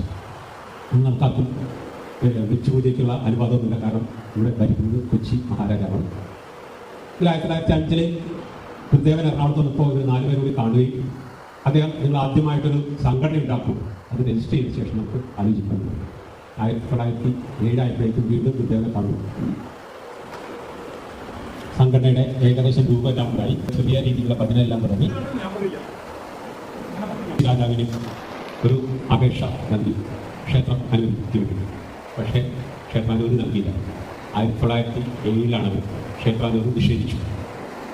ആദ്യമായിട്ട് ജനുവരിയിൽ ക്ഷേത്രാനുമതി നിഷേധിക്കുകയാണ്. നിഷേധിക്കാൻ കാരണം ഇവിടെ നിന്ന് ഒരു 1.5 കിലോമീറ്റർ മാറിയിട്ട് അഴകിയകാവ് ഭഗവതി ക്ഷേത്രം എന്നൊരു ഗവൺമെൻറ്റിൻ്റെ ഉച്ചദേവസ്വം ബോർഡിൻ്റെ ക്ഷേത്രമുണ്ട്. ആ ക്ഷേത്രത്തിലെ ഉത്സവങ്ങൾക്ക് കോട്ടം തട്ടും എന്നുള്ള ഒരു വിശ്വാസത്തിലായിരുന്നു അങ്ങനെ അനുമതി നിഷേധിച്ചത്. പക്ഷെ പിന്നീട് 2-3 മാസം കഴിഞ്ഞപ്പോൾ അവിടുത്തെ താലപ്പൊലിയാണ്. താലപ്പൊലിയെല്ലാം കഴിഞ്ഞപ്പോൾ അതിനൊന്നും യാതൊരു കോട്ടവും ഇല്ലാതെ വന്നതുകൊണ്ട് 1907 തന്നെ മാർച്ച് ആയപ്പോഴേക്കും കൊച്ചി മഹാരാജാവ് ക്ഷേത്രം നിർമ്മിക്കുന്നതിനുള്ള അനുമതി നൽകി. ഈ 2 കണ്ടീഷൻ ഉണ്ടായിരുന്നു. താലപ്പൊലിക്ക് യാതൊരു വിധത്തിലുള്ള കോട്ടവും ഉണ്ടാകാൻ പാടില്ല. രണ്ടാമത്തെ കണ്ടീഷൻ, താലപ്പൊലിയോടനുബന്ധിച്ച് വലിയ 15 അടി ഉയരത്തിലുള്ള ആൾരൂപവും അതുപോലുള്ള സാധനങ്ങളൊക്കെ തുള്ളിപ്പോകും. വേലവളി എന്ന് പറയുന്നത്, വേൽവളി. അത് കൊണ്ടുപോകുമ്പോൾ ഈ ഗ്രൗണ്ടിൽ കൂടിയാണ് പോകുന്നത്. അന്ന് ഇവിടെ മുതൽ ആ ക്ഷേത്രം വരെ ഒരു കെട്ടിടവും ഉണ്ടായിരുന്നില്ല. മുഴുവൻ വെടിയായിട്ട് വെള്ള മണൽ വെച്ച വെടിയായിട്ട് നടക്കുന്നത്. അപ്പോൾ അതിൽ കൂടിയാണ് പോകുന്നത്. അതിന് യാതൊരു തടസ്സം പാടില്ല എന്ന് പറഞ്ഞുകൊണ്ടാണ് ഈ 2 കാര്യങ്ങൾ പറഞ്ഞുകൊണ്ടാണ് ക്ഷേത്രത്തിന് അനുമതി. ക്ഷേത്രം നിർമ്മാണം ആരംഭിച്ചു. 9 വർഷത്തോളം എടുത്ത ശേഷമാണ് ക്ഷേത്രത്തിൻ്റെ ശ്രീകോവിലും ചുറ്റമ്പലും എല്ലാം നിർമ്മിച്ചത്. 1916 അതായത് 1091 മലയാള മാസം 1091 കുംഭം 24-ാം തീയതിയാണ് ഗുരുദേവന്റെ ശിവപ്രതിഷ്ഠ നടത്തുന്നത്. 1991. 1916 മാർച്ച് ആദ്യമായിട്ട് ഗുരുദേവന്റെ പ്രതിഷ്ഠ നടത്തുന്നത്. അതിനുശേഷം ഗുരുദേവൻ അന്ന് പ്രതിഷ്ഠയ്ക്ക് ശേഷം ആവശ്യപ്പെട്ടത് ഇതിനോടനുബന്ധിച്ചൊരു സ്കൂൾ കൂടി ആരംഭിക്കണം, വിദ്യാലയം കൂടി ആരംഭിക്കണമെന്ന് പറഞ്ഞു. അതിനുള്ള അടിത്തറ ആയതിനു ശേഷമാണ് ഗുരുദേവനോട് പോകുന്നത്. ആ സ്കൂൾ 1919 ആയപ്പോഴേക്കും ലോവർ പ്രൈമറി സ്കൂൾ ആരംഭിച്ചു. അത് പിന്നീട് വളർന്ന് 1947 സർക്കാർ പുതിയ നിയമങ്ങളെല്ലാം ഉണ്ടെന്നപ്പോൾ LP UP ഹൈസ്കൂൾ എന്നുള്ള നിലയിലേക്ക് ഈ സ്കൂളെല്ലാം മാറി. നമ്മുടെ സ്വാതന്ത്ര്യം കിട്ടുന്നതിന് തൊട്ട് മുമ്പ് സ്കൂളുകളുടെ ഗണ്യമാറ്റം വരുത്തിയപ്പോൾ ഇവിടെയും മാറ്റങ്ങളുണ്ടായി.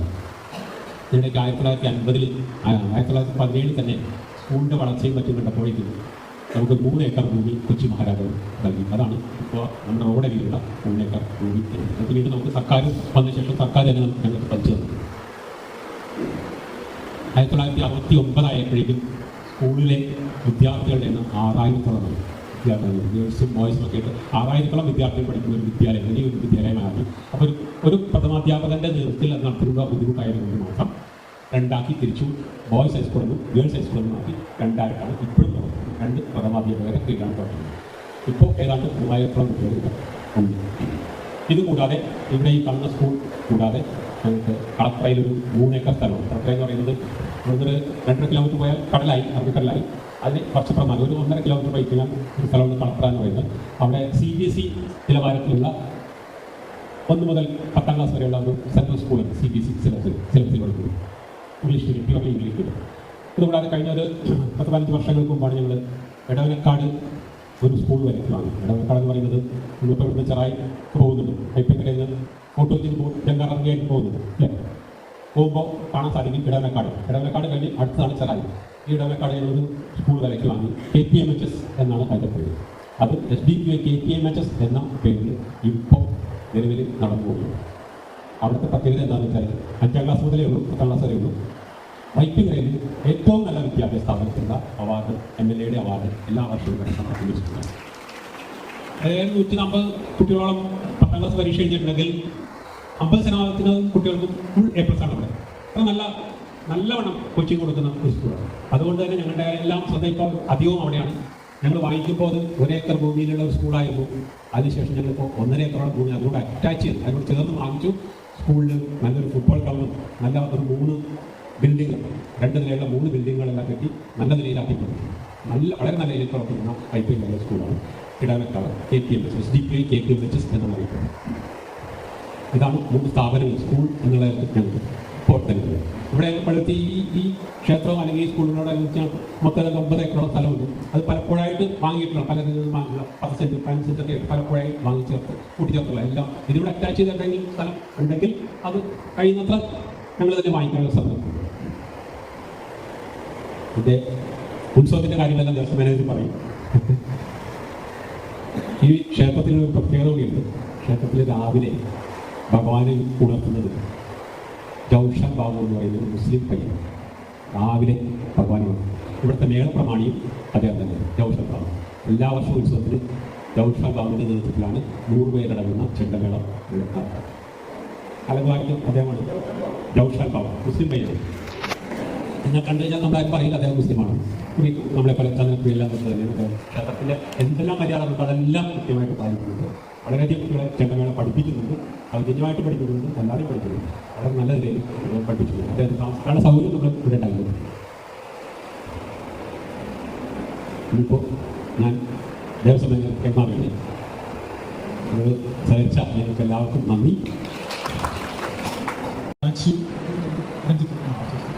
അപ്പം ഇതിൽ പല ആൾക്കാരും നേരത്തെ ഇവിടെ വന്നു പോയിട്ടുള്ള ആൾക്കാരാണ്. എങ്കിൽ തന്നെ ഗുരുദേവൻ്റെ അനുഗ്രഹം കൊണ്ട് നിങ്ങൾക്ക് പല പ്രാവശ്യങ്ങളായിട്ട് ഞങ്ങൾക്ക് കഴിയാത്ത കാര്യങ്ങൾ നിങ്ങളാണ് പറഞ്ഞത്. കാരണം വെച്ചാൽ നമുക്ക് തീർത്ഥാടന കേന്ദ്രം തിരുപ്പതി അത് വന്ന് ചെങ്ങന്നൂരിലും കോട്ടയത്തു നിന്നും ചങ്ങനാശ്ശേരിയിലും ഇവിടെ എത്തിപ്പെടുന്ന ഒരു ഭൂരിപക്ഷം നിങ്ങളുടെ കിഴക്കൻ ഏരിയയിലുള്ള ആൾക്കാർ. അപ്പോൾ വടക്കൻ ഏരിയയിലുള്ള ആൾക്കാർ ഞങ്ങൾ ഇവിടെ വന്നു കഴിഞ്ഞാൽ ഞങ്ങൾ ശനിയാഴ്ച അന്നദാനമുള്ള കാരണം ഇപ്പോൾ അതിനോടനുബന്ധിച്ച് അന്നദാനം കൊടുക്കാറുണ്ട്. കൂടാതെ തന്നെ ഇപ്പോൾ പല ആൾക്കാരും വിളിച്ചു പറയുമ്പോൾ അവർക്ക് ഓർഡർ ചെയ്ത് അന്നദാനം കൊടുക്കാറുണ്ട്. എങ്കിലും നിങ്ങളൊരു പഠന കേന്ദ്രം എന്നുള്ളതൊക്കെ നിങ്ങൾ കൊണ്ടുനടക്കുന്നതും നിങ്ങളെ പിന്നെ ഒരു തീർത്ഥാടന കേന്ദ്രമായിട്ട് നിങ്ങൾ പ്രഖ്യാപിച്ചാലും നിങ്ങൾക്ക് അന്ന് അഭിമാനമുണ്ട്. അപ്പോൾ ഞങ്ങൾക്ക് ഇവിടെ നിന്ന് പോകുന്നത് ശിവഗിരിക്ക് മാത്രമാണ്. പോകുന്ന വഴിക്കുള്ള ക്ഷേത്രം കച്ചേരി പോകലാണ് ഒരു തീർത്ഥാടന കേന്ദ്രമാക്കി. അത് ഞങ്ങൾ ഇവിടെ നിന്ന് ഒത്തിരി ആൾക്കാർ ഗുരുദേവനെ ക്ലാസ് എടുക്കുന്ന ആൾക്കാരുണ്ട്, അനുബന്ധമായിട്ടുള്ള ആൾക്കാരുണ്ടെങ്കിൽ ഇതിന് തീർത്ഥാടന പഠന കേന്ദ്രം ഞങ്ങൾക്ക് തുടങ്ങാൻ കഴിഞ്ഞിട്ടില്ല. ഞങ്ങൾ കുട്ടികൾക്ക് വെക്കേഷൻ സമയത്ത് ഗുരുദേവനെ തീർക്കുന്നതും മറ്റു കാര്യങ്ങളും പഠിപ്പിക്കുന്നെങ്കിൽ അത് തന്നെ നിലനിർത്തിക്കൊണ്ട് പോകാനായിട്ട്. കാരണം കുട്ടികൾക്ക് കൊച്ചുകുട്ടികൾക്ക് അവർക്ക് വിദ്യാഭ്യാസ സംബന്ധമായിട്ടുള്ള ട്യൂഷനും മറ്റു കാര്യങ്ങളുള്ള കാരണം റെഗുലറായിട്ട് ക്ലാസ് ആയിട്ട് നടത്താൻ ഞങ്ങൾക്ക് ഇതുവരെ കഴിഞ്ഞിട്ടില്ല. ഞങ്ങളത് ശ്രമിക്കുന്നുണ്ട്. ഇപ്പോൾ ശ്രീ വിദ്യാദേവനാഥ് നമ്മുടെ ഒരു ക്ഷേത്രത്തിൻ്റെ ഉൽപ്പത്തിയും അതിനോടനുബന്ധിച്ച കാര്യങ്ങളൊക്കെ പറഞ്ഞു കഴിഞ്ഞു. ഈ നമ്മുടെ ക്ഷേത്രത്തെ സംബന്ധിച്ചോളം നമ്മൾ കുംഭമാസത്തിലെ പരന്ന നക്ഷത്രത്തിലാണ് ഇവിടെ കൊടിയേറുന്നത്. ഈ പ്രാവശ്യത്തെ കൊടിയേറ്റി ഇന്ന് ഫെബ്രുവരി 22-ാം തീയതിയാണ്. അടുത്ത 22-ാം തീയതി കൊടിയേറുന്നതാണ്. തുടർന്ന് 10 ദിവസം 11 ദിവസത്തെ ഉത്സവമാണ്. അത് 28-ാം തീയതി തെക്കും വടക്കും ഭാഗങ്ങളിലുള്ള 2 കാവടിയുണ്ട്. നമ്മുടെ ഉത്സവത്തിൻ്റെ പ്രാധാന്യത്തോടൊപ്പം തന്നെ മുരുകഭഗവാന്റെ കാവടി 2 ദേശത്ത് നിന്ന് വൈകുന്നേരമുണ്ട്. കൂടാതെ തന്നെ അഭിഷേക കാവടി എന്ന് പറഞ്ഞാൽ 3 ദേശത്ത് നിന്ന് രാവിലെ കാവടിയുണ്ട്. കാരണം ഇവിടെ നിന്ന് പോകാൻ കഴിച്ചുകൊണ്ടവരും ഇവിടെ നിന്ന് താമസമാക്കി പോയവരൊക്കെ നമ്മൾ ഇവിടെ എത്തുന്നത് ഉത്സവത്തിലും കൂടുതൽ ഈ കാവടിയാണ്. കാരണം ഒരു വലിയ കാവടികളായിരിക്കും ഇവിടെ നടത്തിക്കൊണ്ടിരിക്കുന്നത്. അത് പ്രാവശ്യത്തിൽ തന്നെ. കൂടാതെ തന്നെ ഇവിടെ നമ്മൾ നേരത്തെ 15-ാം തീയതി വിളിച്ചിരുന്നതാണ്. ഇത് ഗവൺമെൻറ് നിയന്ത്രണം മറ്റു കാര്യങ്ങളൊക്കെ വന്ന് ഇപ്പോൾ അത് 7, 9 അളക്കായി കുറഞ്ഞിരിക്കും. അതുമല്ല രാത്രി കലാപരിപാടികളുടെ കാര്യത്തിൽ വളരെ നിയന്ത്രണമുണ്ട്. ഇപ്പോൾ സിറ്റിയായിട്ട് ബന്ധപ്പെട്ട് കിടക്കുന്നവരോട് 10 മണി വരെ അതിൽ പരിപാടി അവതരിപ്പിക്കാൻ അനുമതിയുണ്ട്. അത് കാരണം വലിയ രീതിയിലുള്ള ഇപ്പോൾ നമുക്ക് തമിഴ്നാട്ടിൽ നിന്നുള്ള വലിയ കലാകാരന്മാരോട് വന്ന പരിപാടി നടത്തിപ്പോട്ടിലാണ്. ഇപ്പോൾ അവർക്കുള്ള സൗകര്യങ്ങളില്ല. അതുപോലെ തന്നെ ഗാനമേള ടീം വലിയ ടീമൊക്കെ വന്ന് പോകുന്നതാണ്. അമ്പിളി പിന്നെ ചിത്ര അവരൊക്കെ ഇവിടെ വന്ന് പരിപാടി നടത്തിയതാണ്. പക്ഷേ ഇപ്പോൾ അത്ര ഒരു പരിപാടി 2-3 ലക്ഷം കൂടി പരിപാടി നടത്തി കഴിഞ്ഞാൽ 8-8:30 മണി ഇവിടെ 7 മണിയാവും ക്ഷേത്രത്തിൻ്റെ ചടങ്ങ് കഴിയും. അപ്പോൾ തുടർന്ന് കലാപരിപാടി നടത്താൻ അവർക്ക് സമയം കിട്ടില്ല. അപ്പോൾ അതുകൊണ്ട് പ്രാദേശികമായിട്ട് ഇപ്പോൾ ഭജൻസിലേക്കാണ് കൂടുതൽ ആൾക്കാരുടെ ശ്രദ്ധ അതിനകത്തേക്ക് പോകുന്നത്. ഇപ്പോൾ പിന്നെ കഴിഞ്ഞ ദിവസം എറണാകുളത്ത് പിന്നെ മറ്റേ ഇങ്ങനെ ഒരു ഭജൻസ് ഉണ്ടായിരുന്നു. നമ്മുടെ അടുത്തുള്ള ദേവീക്ഷേത്രത്തിലുണ്ടായിരുന്നു. അവിടേക്ക് പറഞ്ഞാൽ ആ ക്ഷേത്ര കോമ്പൗണ്ട് കംപ്ലീറ്റ് നടന്നുകൊണ്ട് നല്ലൊരു ഭജൻസ് ആയിരുന്നു. ഈ പ്രാവശ്യം കോട്ടയത്തുകാരുടെ ഒരു ഭജൻസ് ഞാൻ വിളിച്ചിട്ടുണ്ട്. പിന്നെ കൂടാതെ തന്നെ ഇപ്പോൾ ഈ 15 ദിവസവും വലിയ രീതിയിലുള്ള അന്നദാനം. കാരണം ആദ്യം തുടക്കം ദിവസം തന്നെ 10,000 ആൾക്കാർക്കുള്ള അന്നദാനം ഞങ്ങൾ കരുതുന്നുണ്ട്. തുടർന്നുള്ള ദിവസങ്ങളിലും അതിനോടനുബന്ധമായിട്ട് വരും. അതിനിടയ്ക്ക് ഭജൻസ് ഉണ്ടാവും, പിന്നെ ചെറിയ ചെറിയ കുട്ടികളുടെ പരിപാടികളുണ്ടാവും, ഡാൻസ് ഉണ്ടാവും. അപ്പോൾ അത് കാരണം വെച്ചാൽ മറ്റൊരു സമയങ്ങളിൽ സമയം കിട്ടാനിട്ടാണ് ഈ അന്നദാനത്തിൻ്റെ ഇടയ്ക്ക് ക്ഷേത്ര കലകളെന്നുള്ള ഇടയ്ക്ക് അത് അവതരിപ്പിക്കുന്നത്. അപ്പോൾ നമ്മൾ 11 ദിവസം ഉത്സവം പറഞ്ഞു. ഇതിൽ 11 ദിവസവും 9 ദിവസവും മറ്റ് ദേശങ്ങളിലെ ആസുകാരാണ്. ബാക്കി 2 ദിവസം നമ്മൾ ക്ഷേത്രം നേരിട്ട് നടത്തുന്ന ഉത്സവ പരിപാടികൾ. ഈ പ്രാവശ്യവും ആനകൾ നമ്മൾ കുറച്ചിട്ടില്ല. എങ്കിൽ തന്നെ അതിലൊരു നിയന്ത്രണം ഉള്ളതുകൊണ്ട് ഈ പിന്നെ 9, 7 ഒക്കെ ആയിട്ട് നമ്മൾ കുറച്ചിരിക്കും. പിന്നെ കാവടികൾ 4 മണിക്ക് ഒരു 6 മണിക്കൂർ തുടങ്ങി കഴിഞ്ഞാൽ 9, 10, 9 മണി 10 മണിയാണ്. കേരളത്തിലെ പ്രഗത്ഭരായിട്ടുള്ള പല കലാകാരന്മാരും ഈ വർഷവും പരിപാടികൾ അവതരിപ്പിക്കുന്നുണ്ട്. അതിന് നോട്ടീസ് ഞങ്ങളിവിടെ കുറച്ച് പേർക്ക് കൊടുത്തിട്ടുണ്ട്. അതിന് നോട്ടീസ് ആവശ്യമുള്ളവർക്ക് ഞങ്ങൾ അവിടെ തരാം. ബുക്കായിട്ടില്ല. ബുക്ക് കാരണം ഈ പിന്നെ അന്നദാനം, എണ്ണപ്പാട്ട്, ആനപ്പാട്ട് അതൊക്കെ ഉൾപ്പെടുന്നതുകൊണ്ട് കുറച്ചും കൂടി സമയം വേണ്ടിവരുന്നതുകൊണ്ട് അടുത്ത ആഴ്ച അതായത് ശിവരാത്രിക്ക് മുമ്പ് അതെത്തും. ഇതിൽ ശിവരാത്രി നമ്മുടെ 15-ാം തീയതിയാണ്. ശിവരാത്രിക്ക് ബന്ധപ്പെട്ട് തന്നെ നമുക്ക് പരിപാടികളുണ്ട്. അന്ന് ക്ഷേത്ര ചടങ്ങുകളോടൊപ്പം തന്നെ പിന്നെ വിപിൻ മാഷിൻ്റെ ഒരു സംഗീത കച്ചേരിയുണ്ട്. തുടർന്ന് ഭജൻസ് ഉണ്ട്. പിന്നെ കുട്ടികളുടെ നമ്മുടെ അടുത്തുള്ള ഒരു സ്കൂളുകളുടെ അവരുടെ കുട്ടികളുടെ പരിപാടികളുടെ ഭജൻസ് ഉണ്ട്. ആ പരിപാടികളായിട്ട് അതിലേക്ക് പറഞ്ഞ ഫെബ്രുവരി 15-ാം തീയതി അതിൽ കരിമരുന്ന് പ്രയോഗമൊക്കെ ഞങ്ങൾ ഇതിനകത്ത് നടത്തും. കൊടിയേറ്റുന്നുണ്ട്. പള്ളികളുടെ ആറാട്ടിനൊക്കെ കരിമരുന്ന് പ്രയോഗങ്ങളൊക്കെ ഉണ്ട്. അതൊക്കെ ഗവൺമെൻറ് നിയന്ത്രണങ്ങളുണ്ട്. പടക്കം പൊട്ടി, അതായത് ഒരപ്പടക്കം പൊട്ടിക്കാൻ പറ്റില്ല, ബാക്കിയെല്ലാം ആകും, ഉണ്ടും പാടില്ല. അപ്പോൾ ഗവൺമെൻറ് തലത്തിൽ ഒത്തിരി നിയന്ത്രണം വന്നിരിക്കുന്ന കാരണം അതുമായിട്ട് ബന്ധപ്പെട്ട ആൾക്കാർക്ക് ഒത്തിരി ബുദ്ധിമുട്ടുകളുണ്ടാകുന്നുണ്ട്. ഇപ്പോൾ വലിയ പ്രമുഖരായിട്ടുള്ള കലാകാരന്മാരൊക്കെ വാസ്തവത്തിൽ ഇപ്പോൾ ഞങ്ങളുടെ ഗാനോടെ കണ്ടിട്ടുണ്ട്. ഇപ്പോൾ അവരൊക്കെ പരമ്പര നഗറിൽ നമ്മുടെ പഴം വിൽക്കാനായിട്ട് മുൻതൂക്കി കൊണ്ട് കിടക്കുന്നത്. കാരണം പലയിടത്തും ലോൺ എടുത്തിട്ടൊക്കെയായിരുന്നു അവർ വീടൊക്കെ വെച്ചിരുന്നത്. പക്ഷേ അവർ ഹൈക്കോടതിയിലോ അല്ലെങ്കിൽ മറ്റൊരു സ്ഥലത്ത് പോയിട്ട് ഇപ്പോൾ ഈ ശബ്ദ മലിനീകരണമാണ് അവർ പറയുന്ന ഒരു പ്രധാന കാരണം. അതിന് പരിഹാരം എന്നാലൊക്കെ നമുക്ക് ക്ഷേത്രത്തിൻ്റെ അകത്ത് ഇപ്പോൾ നമുക്ക് വിശാലമായിട്ടുള്ളൊരു റോഡ് റീല് അല്ലാതെ തന്നെ അമ്പലത്തിൻ്റെ ഫ്രണ്ടിലുണ്ട്. അവിടെ നമുക്ക് ഈ പരിപാടി അവതരിപ്പിക്കാവുന്നതാണ്. പക്ഷേ ഒരു 10 മണിക്ക് കഴിഞ്ഞാൽ പോലീസുകാർ വരും കട്ടണം. അപ്പോൾ അതുകൊണ്ട് നമുക്ക് പ്രായോഗികമായിട്ട് അത് നടത്തിക്കൊണ്ടുപോകാൻ ഒത്തിരി ബുദ്ധിമുട്ടുണ്ട്. എങ്കിലും തന്നെ നമ്മളത് കോടതികളിൽ മുമ്പിൽ എത്തിച്ചിട്ടുണ്ട്. അതിൽ മാറ്റം വരുമെന്ന് പ്രതീക്ഷിക്കുക. പിന്നെ നമ്മൾ നേരത്തെ പറഞ്ഞതനുസരിച്ചിട്ട് ഇപ്പോൾ ഗോസാർ ക്ഷേത്രത്തിൻ്റെതായിട്ട് കാര്യങ്ങളൊക്കെ ഉത്സവത്തിൻ്റെ കാര്യങ്ങളും പിന്നെ നമ്മളെ ഏൽപ്പിച്ചിരിക്കുന്നതാണ്. അതിനോട് ഉത്സവത്തോട് ബന്ധപ്പെട്ട് പ്രധാനമായിട്ട് അന്നദാനമാണ്. 11 ദിവസം അന്നദാനം. അതിൽ 10,000-കണക്കിന് ആൾക്കാർ അന്നദാനം നടത്തി പോകുന്നതാണ്. അത് ഈ 11 ദിവസം അന്നദാനമുണ്ട്. നമ്മുടെ വൈക്കല്ല ഒരു അമ്മാവനാണ് നമ്മുടെ കലാകാരൻ. അത് നമ്മുടെ യുവജനോത്സവങ്ങളിൽ കലവറ നടത്തുന്നതിൽ ഒരു പ്രധാനിയാണ്. അപ്പോൾ അങ്ങനെ പത്തിലപ്പെട്ടതായിട്ടുള്ള ആൾക്കാരെ കൊണ്ടാണ് നമ്മൾ ഈ പരിപാടികളൊക്കെ നടത്തുന്നത്. പിന്നെ നിങ്ങൾക്ക് എന്തെങ്കിലും സംശയം ഉണ്ടെങ്കിൽ ഞാനൊരു പിന്നെ ജനപദം എന്ന് പറഞ്ഞിട്ട് ഇത് ഞങ്ങൾ എഴുതി വെച്ചിട്ടുണ്ട്. കാരണം നിങ്ങൾ ഓരോരുത്തർക്കും ആ ഡേറ്റും മറ്റു കാര്യങ്ങളൊക്കെ അധികാരം ഇത് കിട്ടാൻ വേണ്ടിയിട്ടാണ് പറഞ്ഞിരിക്കുന്നത്. അതൊക്കെ മിക്കവാറും പോസ്റ്റാറ് സ്പർശിച്ചതൊന്നും ഞങ്ങൾ പറയുന്നില്ല. എന്തെങ്കിലും സംശയം ഉണ്ടെങ്കിൽ നല്ലൊരു പ്രഭാഷണം ഒരു 10 മിനിറ്റ് ബീനെ ക്ഷണിച്ചുള്ളത്. പല വേദികളിലും ബീന പങ്കെടുത്തുള്ളതാണ്. അതിനെക്കുറിച്ച് വിശദമായിട്ട് ബീന സംസാരിക്കുന്നത്.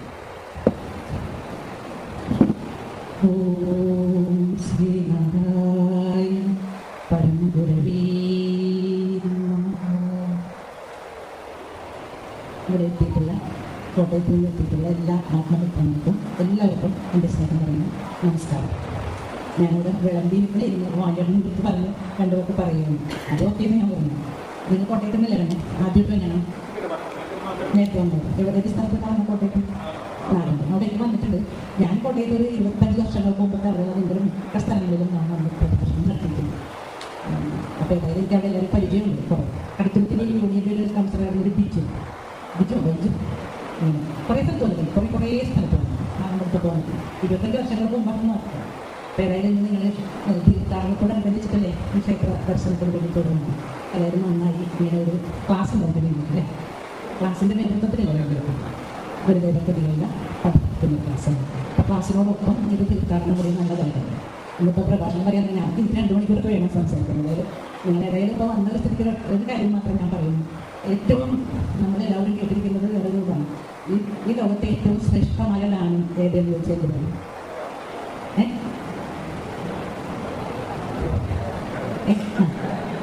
അത് ശരിക്കും വിവേകാനന്ദ സാഹിത്യ സർവസ്വത്തിലാണ് ഞാനിത് മനസ്സിലാക്കിയത്. അപ്പം ഞാനിതെല്ലാം പഠിച്ചത് ഡോക്ടർ പി ഭാസ്കർ സാറിൻ്റെ അടുത്താണ്. 10 വർഷം സാറിൻ്റെ അടുത്ത് വീട്ടിൽ പോയി പഠിച്ചത്. സാറാണ് എനിക്കിതെല്ലാം ഇങ്ങനെയൊക്കെ പറഞ്ഞു തന്നിട്ടുള്ളത്. അതേപോലെ ഞാനിതൊന്നും കേട്ടിട്ടൊന്നുമില്ല കാലത്തൊന്നും. അപ്പോൾ വിവേകാനന്ദ സാഹിത്യ സർവസ്വത്തിൽ പറഞ്ഞിരിക്കുന്നത് ഏറ്റവും ശ്രേഷ്ഠമായ ദാനം എന്ന് പറഞ്ഞാൽ ആത്മജ്ഞാനദാനം. രണ്ടാമത്തെ ദാനം എന്ന് പറഞ്ഞാൽ ഐഹിക ജ്ഞാന ദാനം. മൂന്നാമത്തെ ദാനം എന്ന് പറഞ്ഞാൽ ഇത് രണ്ടും ഈ 2 അറിവും നമ്മളിലേക്ക് എത്തുമ്പോൾ നമ്മുടെ ജീവിതം ദാനമാണ്. അതായത് ജീവിത ദാനം.